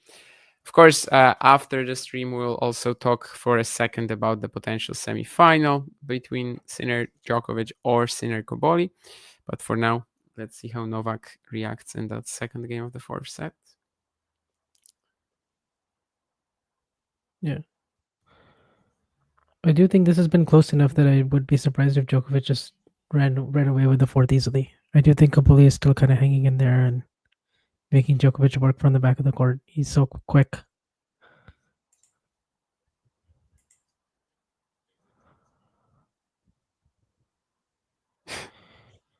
Oh. Right. What did I give? Oh yeah, I gave Iga 78% and I said Arena 74 for tomorrow. Oh. What was the where were you doing this? On Twitter, I was like, oh, we've been 1 point away from Sabalenka Swiatek final twice. And it was Karolina Muchova and Madison Keys that really stopped it from happening, right? On those 2 occasions. And here we have Bencic. So it's 78 for Iga and 74 for Arena? Yeah. I couldn't. I don't know who will push who. I think Anisimova might push Sabalenka a little harder. I mean, they're both aren't facing the most pleasant opponents. Right. Yeah. And this is of actually winning the match, not making it close. Yeah. I think Bencic she's definitely gonna like push something, push Fiontek at least a little bit, because it's just a very different challenge to the previous 3 rounds. But Iga's playing well enough right now that I pretty much expect her to find a way. Right. And I guess Arena is pretty similar. Yeah, similar. I mean, their French Open match was like, close for a little bit. There was that really long 5-all game. There was all those match point saves that Amanda had in the second set, but I just feel like I know the head-to-head is 5-3, but Sabalenka I still give her an edge on the serve and return. I still just think she has so much more like kind of variety. And if they just play, like off the ground, if they just straight ground strokes, then yeah, maybe that's like Anisimovan's best path to winning, is just kind of, overpowering Sabalenka with her own power, like kind of the way that we've seen Clara Tauson do at times this year, or Keys at the Australian Open, or players who can really match her off the ground with pace. Flavio has now started wearing a cap on this side of the court too, so clearly the sun is bothering them right there. Yeah, Fognini announcing his retirement today, like officially ending it here, right?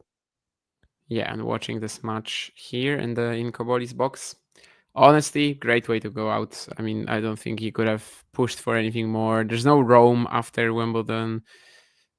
Where would he really like say goodbye? I don't know. Okay, he could play the US Open 100%, but there's also a chance that he just enters the tournament, plays in the qualifying, I suppose, even, because they wouldn't probably give him a wild card. And he plays in the qualifying, loses on court number 100 to, I don't know, Zakaris Faida. And it's like a 2-6 to 6 defeat. And is that really better? Waiting for that? Probably not.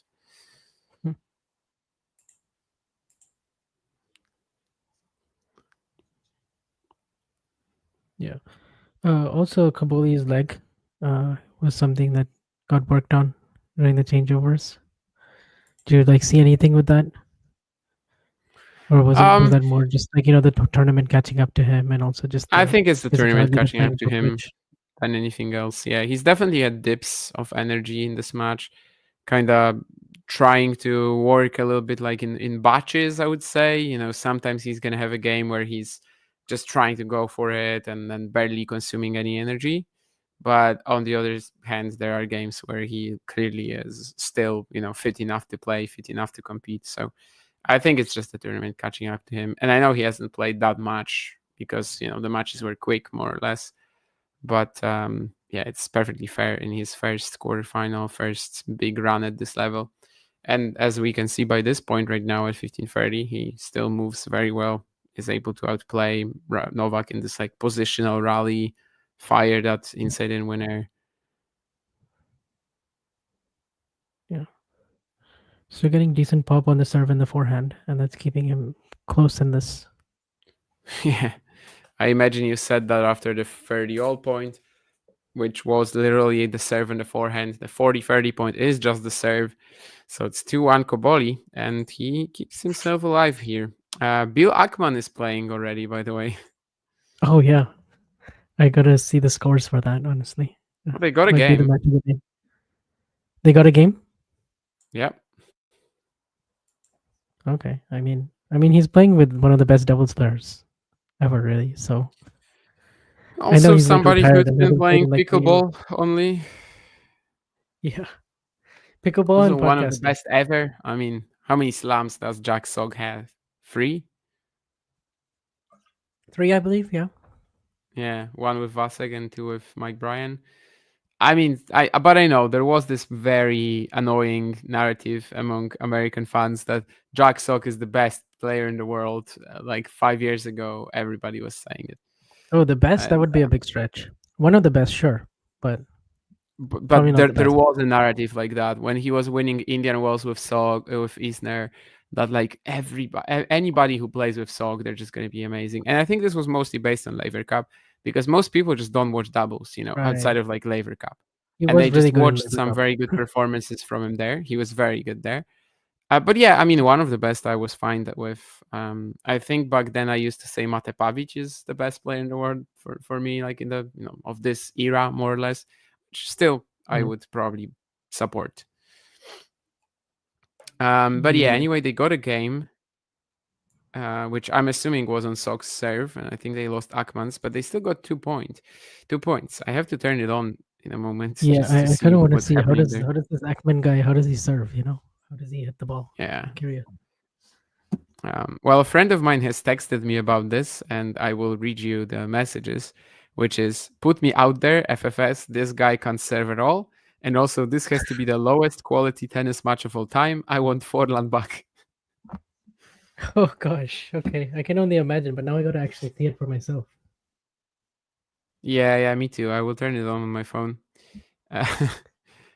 I by the way, in case you guys are interested, I mean, I did not know who William whatever Ackman was, but I know now more or less.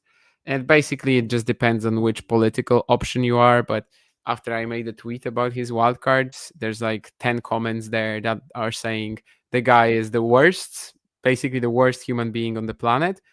And then there's also the like second part of the comments which say, check out his tweets, he's very smart, very intelligent, and yeah, I mean, it Yeah. just depends on which political option you are. I don't have an opinion on well, American politics. I'm not polarized, I'm not in the conflict, so I'm just watching it for the sake of, well, laughing at it a little bit and just seeing a farce, which I can already see it is.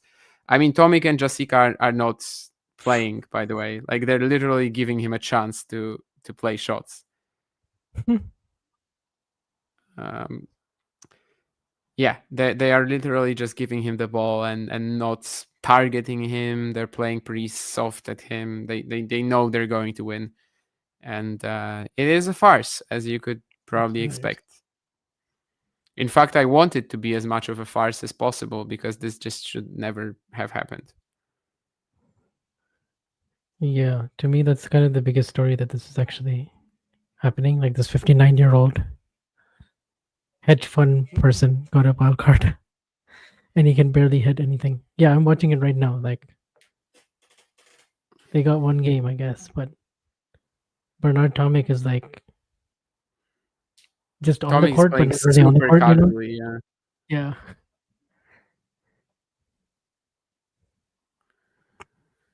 15-all in the meantime at 2-all between Cobolli and Djokovic I will, of suppose course, his not connections in tennis through the PTPA and stuff probably Yeah. helped him some way, if I were to be... guess. Oh yeah, 100%. Or he just bought it, you know. I mean, he has the money. Yeah. He does have, like, I think a 15 billion network or something.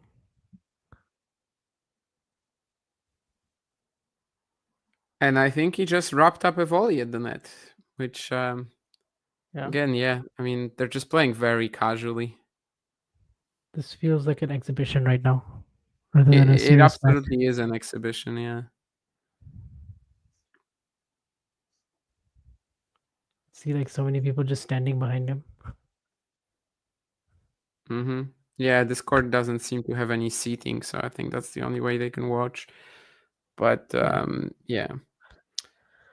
Tough for me to kind of obviously estimate how famous he is in the States, but 2 million followers on Twitter almost. I would imagine that if somebody, like, if a celebrity like that plays tennis anywhere else, then yeah, probably people will also kind of just want to see for no reason really, but just, yeah, why not check it out?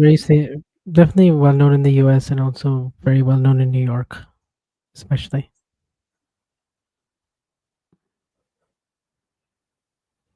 He's returned. I won't say very well liked in New York, given the political climate. I mean, there. it seems to be just 50-50, The Democrats hate him and the Republicans love him.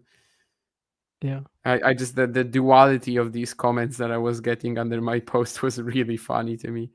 It's literally just people saying he's so intelligent and so good, and then the other half is like, the worst human being. There's also a couple of people from our Talking Tennis community. I don't know if they would want it, so I will not mention who, but a couple of people, Americans from our Talking Tennis community, messaged me as well, just to say that he's like the worst human being on the planet. And I'm like, well, fine. I mean, I don't really care about that. I just mostly wanted to highlight how ridiculous the wildcard is. But yeah, it's just they're playing very casually. They're just having an exhibition match out there. It's like taken out of Wimbledon legends, more or less. Yeah, except this has like points and prize money. Yeah, but for guys who don't need it at all, Oh, like Tomic that's and true, Jessica yeah. are just playing for some extra practice, extra cash. And Sok obviously hasn't played a professional match in 2 years, so Yeah, I find it wild that Sok just like decided to unretire just for this one thing. yeah. It's I kind mean, of funny. apparently Akman wanted to play with Kyrgios, but Kyrgios is injured, and they asked Sok. I mean, I guess they just, I don't know why. I mean, obviously it could have been any American decent doubles player, right? I suppose. But yeah, why Sure. not? Anyway, Cobolli at 3-2. Novak should get that overhead. Yeah, 6-1, Tomic, Jessica. I mean, you don't really need to watch anything more from that doubles match, right? It's just, I think I've already Yeah, seen enough. I Even think I've Jack seen Sock. enough. I'm gonna I turn was it off actually now. hoping at least to see some Jack Sock classic topspin forehands, but he's also not trying. So maybe pickleball has Yeah. already it's gotten so much out of Sock right now. He just wants to push the ball.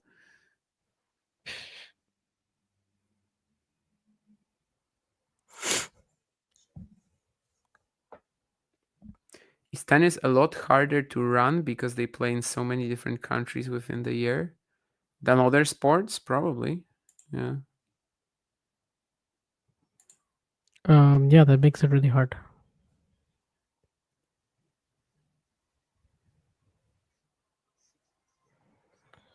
Otherwise, they could have a league like how they have the German league.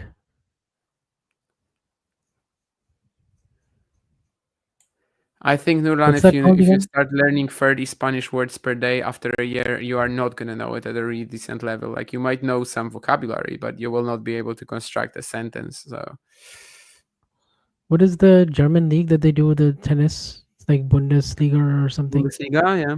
Just like in football, Yeah, yeah, Bundesliga. that's all players from that area, right? No. Or is it like anybody can play it? Yeah, I mean so many top 100 players feature. Guys like, I don't know, I haven't checked the lineups for this year, but like Echeverri, Carbais Baena, guys like that, they feature very consistently. And it's not just local players now. It's the most well-known league in the world. There's a fair few of them in Europe. Polish one is kind of dying, but there's Austrian as well, Danish, I think.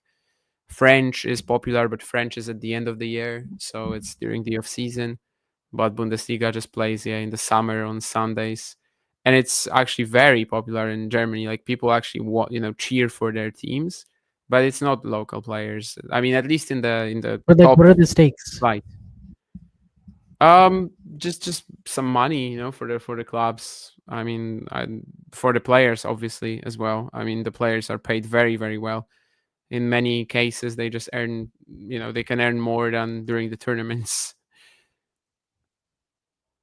Like for so many European players, leagues just make their survival possible. Like that they Yeah, basically play it's tennis kind of leagues like in what we order to have keep their in. career going. It's kind of like what we have in the US. We have like the UTR. We have UTR tournaments, I mean, UTR tournaments are not limited and to the States. like UTR is worldwide, right? and then we have like the, what's that called?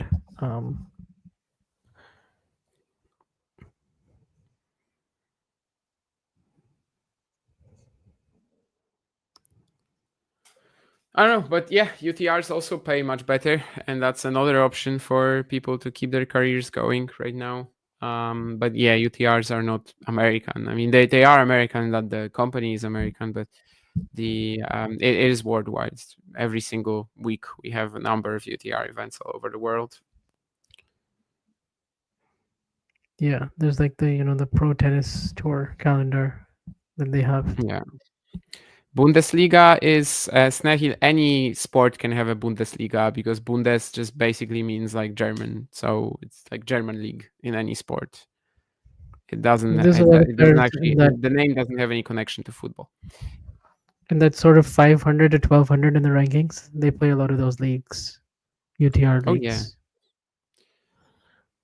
Yeah, I mean, Because if they Bundesliga win also it, has like 5 different flights. So the top flight will obviously have, top 100 players in the leagues, but lower down you're gonna have so many guys without the ranking or locals. So yeah, it's a Yeah. huge system, and it's working amazing.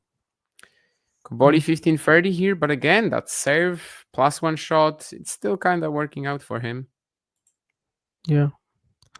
He's definitely feeling it physically, but man, he's still hitting with so much pop. Same thing again, serve and forehand. That's 2 points in a row for 1530. Yeah. Also serving first in the set, just kind of Djokovic hasn't been able to get that break yet.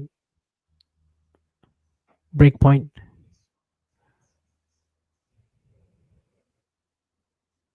And will not get it in this game either, trying to slide to this backhand down the line, but nets it. So kind of without a story. This set is already at 4-3. Novak is definitely frustrated. Of course, Novak got up the early break in the third, and then Cobolli won 3 games in a row, and then kept his nose out in front all the way till the end. It was 7 games in a row by then for Novak as well. So it really felt like the match might just be over right there. Right. So there's still some life in this.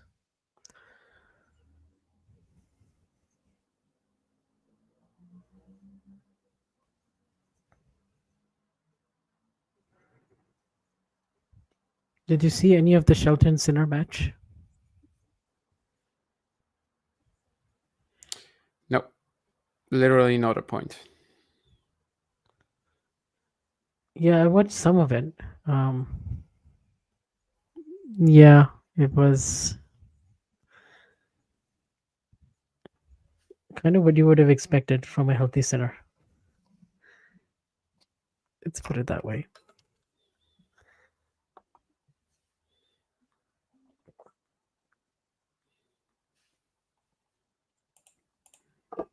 Yeah, it's a shame it was just 3 sets. I mean, obviously, slim margins and everything, but it seems like Sinner just didn't miss a ball in the first set tiebreak or even the whole first set as a whole.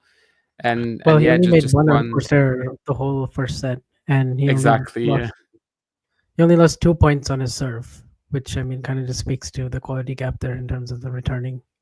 And in the 3 sets, he only faced 2 break points, right? So yeah, Ben goes up 2-0 in the first tiebreak, but doesn't make a first serve basically the entire tiebreak. And then they get into those baseline rallies, and then Sinner just has a lot of options at this backhand, especially. He can rush Ben's forehand. He can go, backhand inside out. He can just kind of dominate with the forehand. I mean, he was in attack more often than Ben was, and there were so many of these neutral rallies, which just favor Yannick so much. Once he neutralizes the serve, so. After that, I would say it really wasn't a contest. Ben had 2 break points in the first game of the second. Doesn't take them. Sinner hit 2 good first serves on them. And then he never faced a break point the rest of the way, and just broke twice. And that was it. Of course, yesterday there was that question of how healthy Yannick is. He only trained indoors for 20 to 30 minutes. And then today he had a very normal practice. In fact, he practiced over an hour, which is longer than most days, according to his coach. Before a match, at least on match day. So yeah, definitely didn't see anything too wrong with the elbow. I mean, he was playing with the sleeve and everything, but it feels like close to 100%.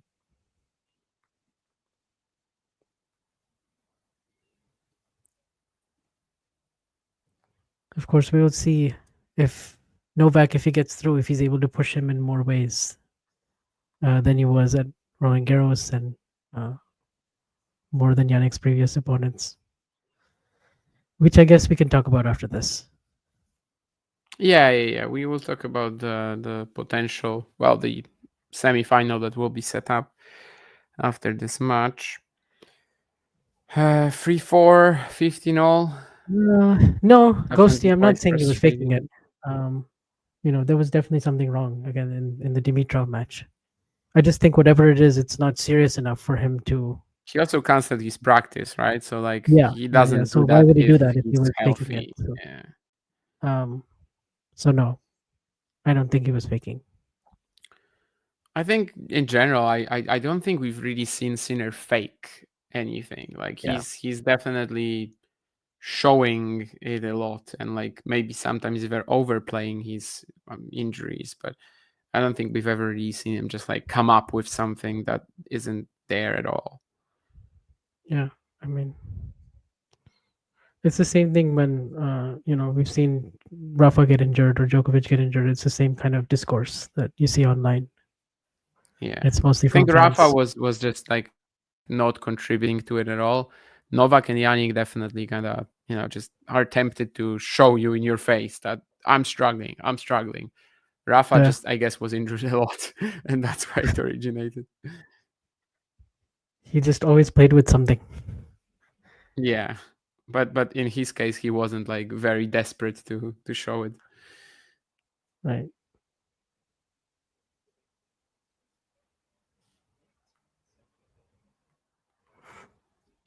Well, I tweeted about the Akman doubles. That's all I'm gonna say about this match. Thank you. It's just yeah. Is it over already or no? No, I just said that I'm not gonna say too much about it. If you want to, you can watch it, but it's an exhibition, and like Sok, Jessica, Tomic are just playing straight out of Wimbledon Legends doubles or something like that. It's not.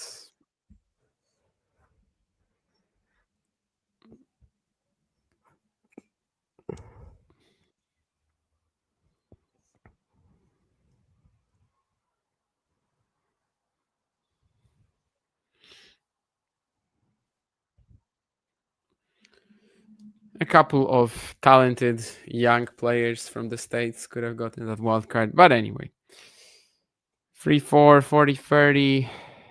Novak trying to close out the game. And I think he will. Still no breakpoints in this fourth set. I think Cobolli is definitely still holding on much better than I thought. Novak not really able to do much on return whatsoever. I don't know if that's a good sign ahead of the Sinner clash. We will talk about it later. Just read some tweets as well about Novak's return declining a lot, which I guess it has a bit. But on the other hand, we've seen some absolute masterclass return games as well in this match. So I'm not really willing to go there yet. Yeah, I think maybe we've seen some decline in the return and the reflexes, I guess, but that's just expected.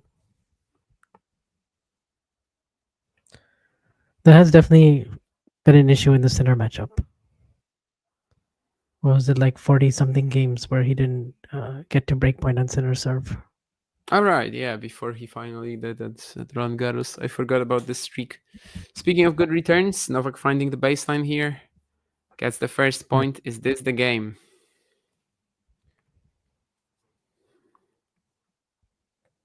There's still like certain returns that he's just so good at still. Like, you hit a really big body serve into his forehand and he just kind of gets out of the way and just is able to get it back with interest. And then there are others that he maybe has slowed down a little bit in. If you hit a really good spot wide, maybe he doesn't always read it, cover it that well. Of course, Menchik just served out of his mind in Miami, and that was probably the most confounded I've seen Djokovic on return in a long time. Which just shows you it's kind of impressive that Cobolli won that match so easily against Menchik. Yeah, but Menchik also was, just not in the right headspace to play at all. I don't know why, but yeah, the third set, it really off the looked like ground, it was almost, like a complete mismatch. I don't want to say he tanked, but it really looked like he didn't want to be there in the third set. Yeah. And in the first set, I think maybe even more so. Yeah, it just a very weird performance. I know he's had a lot of them at slams, but most of the time he goes up in a set, right? I mean, in a match, and then that's when the collapse happens. 30-all. Is this Novak's moment?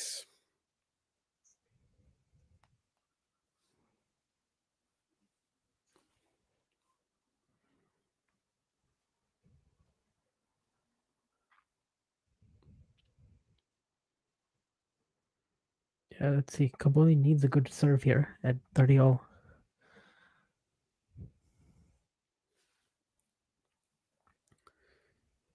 Well, I've already seen his first serve, and it will not be a good one.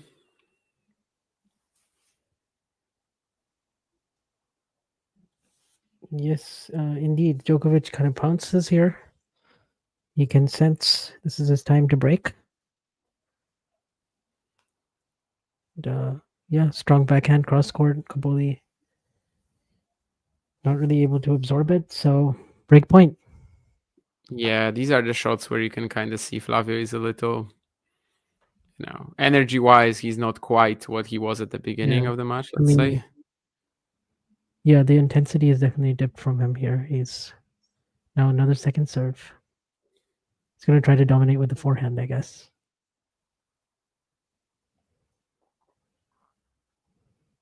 Oh, and he tries to, and he got a good look at this volley right here, but he's going to dump it Yeah, in the net, and that's a that's great unfortunate point. because Maybe it wasn't the simplest volley of all time, but considering where Djokovic was and that he yeah, didn't need to play it like perfectly at all, still obviously needed to make it. So Novak, after the changeover, will come back to serve for the match and will come back to yeah. make it another Sinner Of course, Djokovic Djokovic here semifinal. locked in and just making Cobolli play an extra ball. But really, honestly, I mean, Cobolli set that up really nicely, and he had a look to finish it. I will end the stream up to the producer. Yes, absolutely.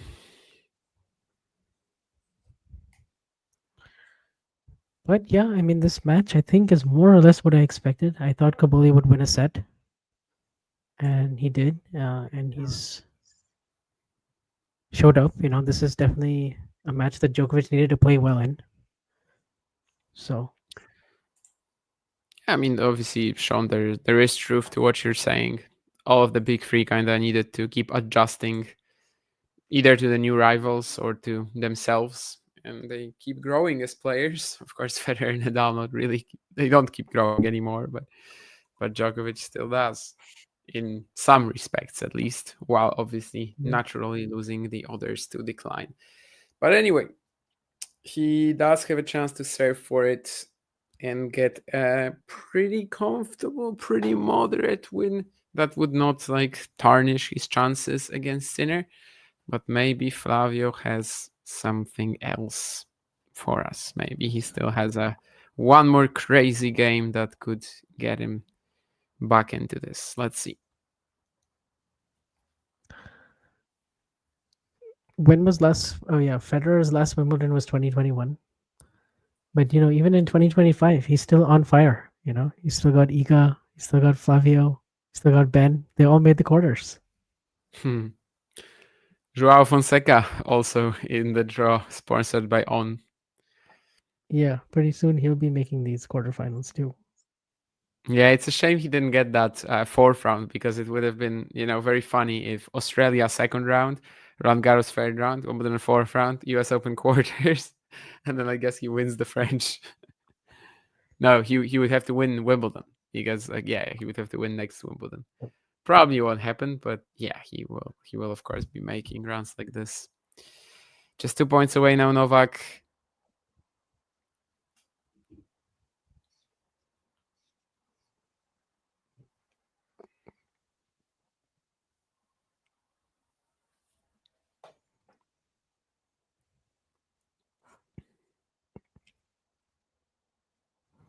How long has this match been? I want to say almost 3 hours or 3 maybe hours and change. 3 hours 6 minutes, maybe 6 something like minutes. that. Okay. Yeah. Sounds about right. Yeah, the first set was 68 minutes, but the second was just 26. From 2-1 Cobolli, it basically ended in the next 10 minutes, I think. Mm.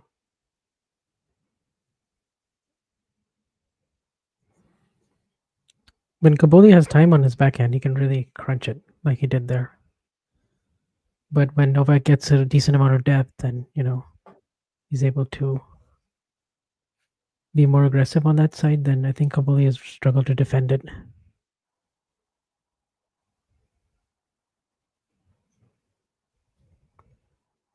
Not much you can do on that point though, with that ace. So now 2 match points.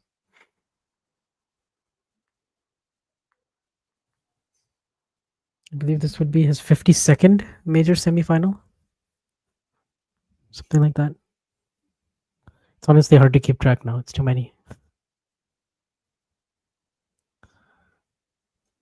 He's going to try to serve and volley on it. But Cobolli was onto it. So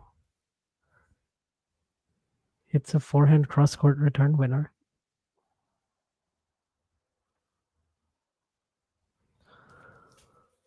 Not quite.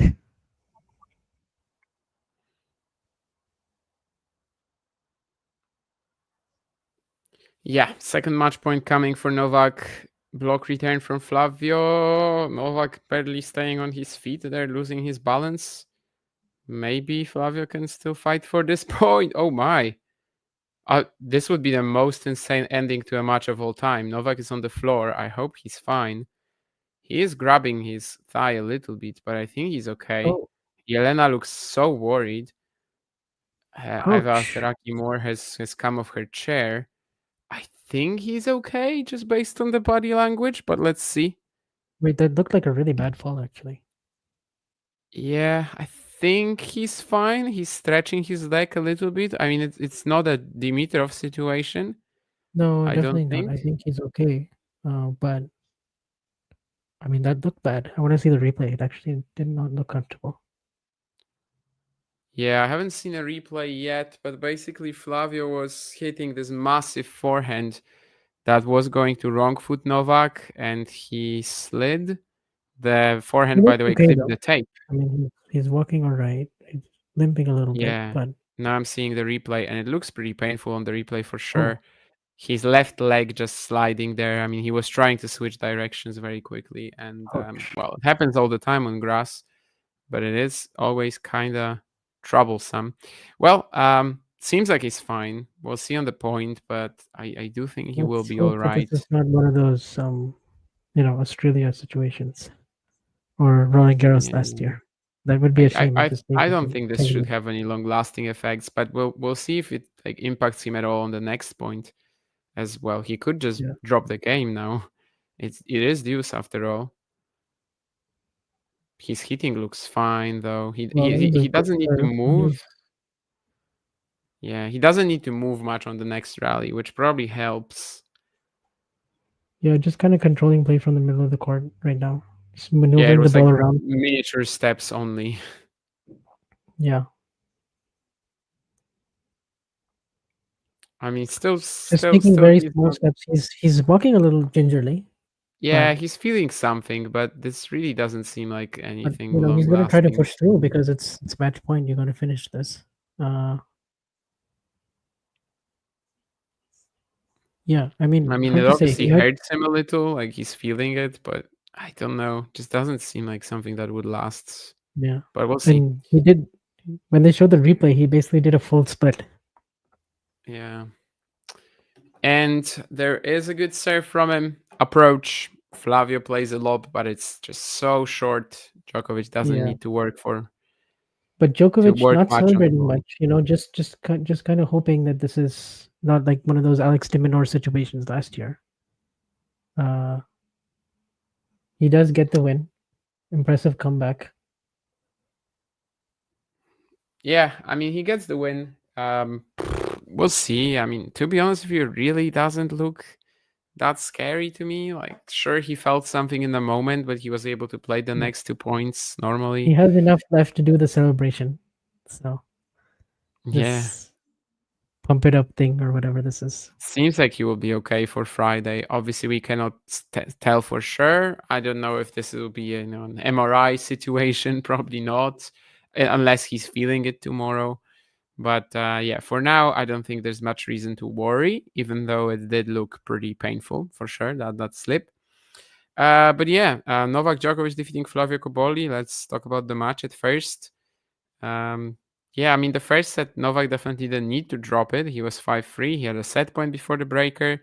Flavio was able to fight, but as it turns out, it was kind of the most he could have done today, probably. Yeah, I think he kind of threw in everything he had in the first set, and he got the set there, and then he also fought really hard in the third. Djokovic obviously winning those 7 games in a row, raising his game, and then it looked like the match was going to be over. But then Cobolli really, dug in and managed to hold all the way to 5-4, and then Djokovic just did such a good job, just kind of maneuvering the ball around the court, getting it deep to Flavio's backhand, getting the short balls, serving great, also really good spot serving.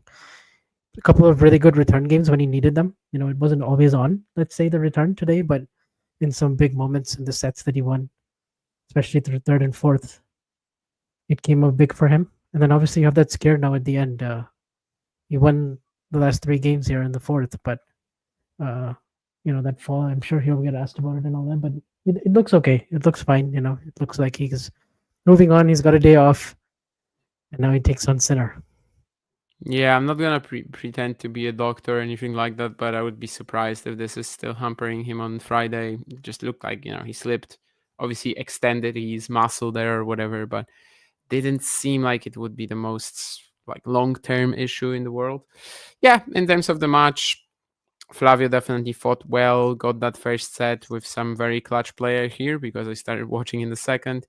From when I started watching, I think in sets 3 and 4, he had a lot going against him, both like the overall tiredness from the event and just Djokovic, I think, to a different level, having these 7 straight games in a row against him as well. And yet he kept fighting all the time, was able to, still get a lot of good work on the serve and then +1 forehand usually. That was kind of his main thing. I think he was also doing well to try to conserve some energy, by just going a little bit more aggressively on return at some point. And, it didn't really work out in the end, obviously, but he kept it pretty interesting in sets 3 and 4, despite kind of Djokovic having all that momentum and seemingly just being able to close the match, without any problems. But actually, Flavio was able to make it interesting all the way until the end. So I think it was a great effort. Obviously, an amazing tournament for him. But Novak is moving on, and we got let's say the 4 most high-profile players in the event in the semifinals. Of course, I guess you could compare Draper to Fritz and everything, but the players that were in these quarters. And obviously, the one that we have to talk about here is going to be Djokovic against Sinner. Once more, Roland Garros semifinal. Does he have a better shot than at Roland Garros? Is this the tournament where Djokovic can still beat Sinner and then probably Alcaraz in the final? Yeah, I think most people, and also Djokovic himself, have been saying that these last couple of weeks that if it's going to happen for him, the one more major title, it's going to happen here at Wimbledon, where he's made 6 finals in a row. He's still such a great grass court player. He still has all the, kind of complete harness to his whole toolbox that he's worked on, with the spot serving and the ability to change directions, the movement as well. Like just, he has so much of those intangibles, let's say. So let's see if that comes into play against Sinner, who's still, I would say, movement-wise, it's still maybe his worst surface, but doesn't mean much because obviously he's still world number 1 and he's, just getting better as the tournament goes on now. And he has had the upper hand, and he has beaten Djokovic the last 4 times. But at Wimbledon, obviously, it's been different. That's where Djokovic can maybe draw on some of those past meetings, but not so much because obviously Sinner was a different player.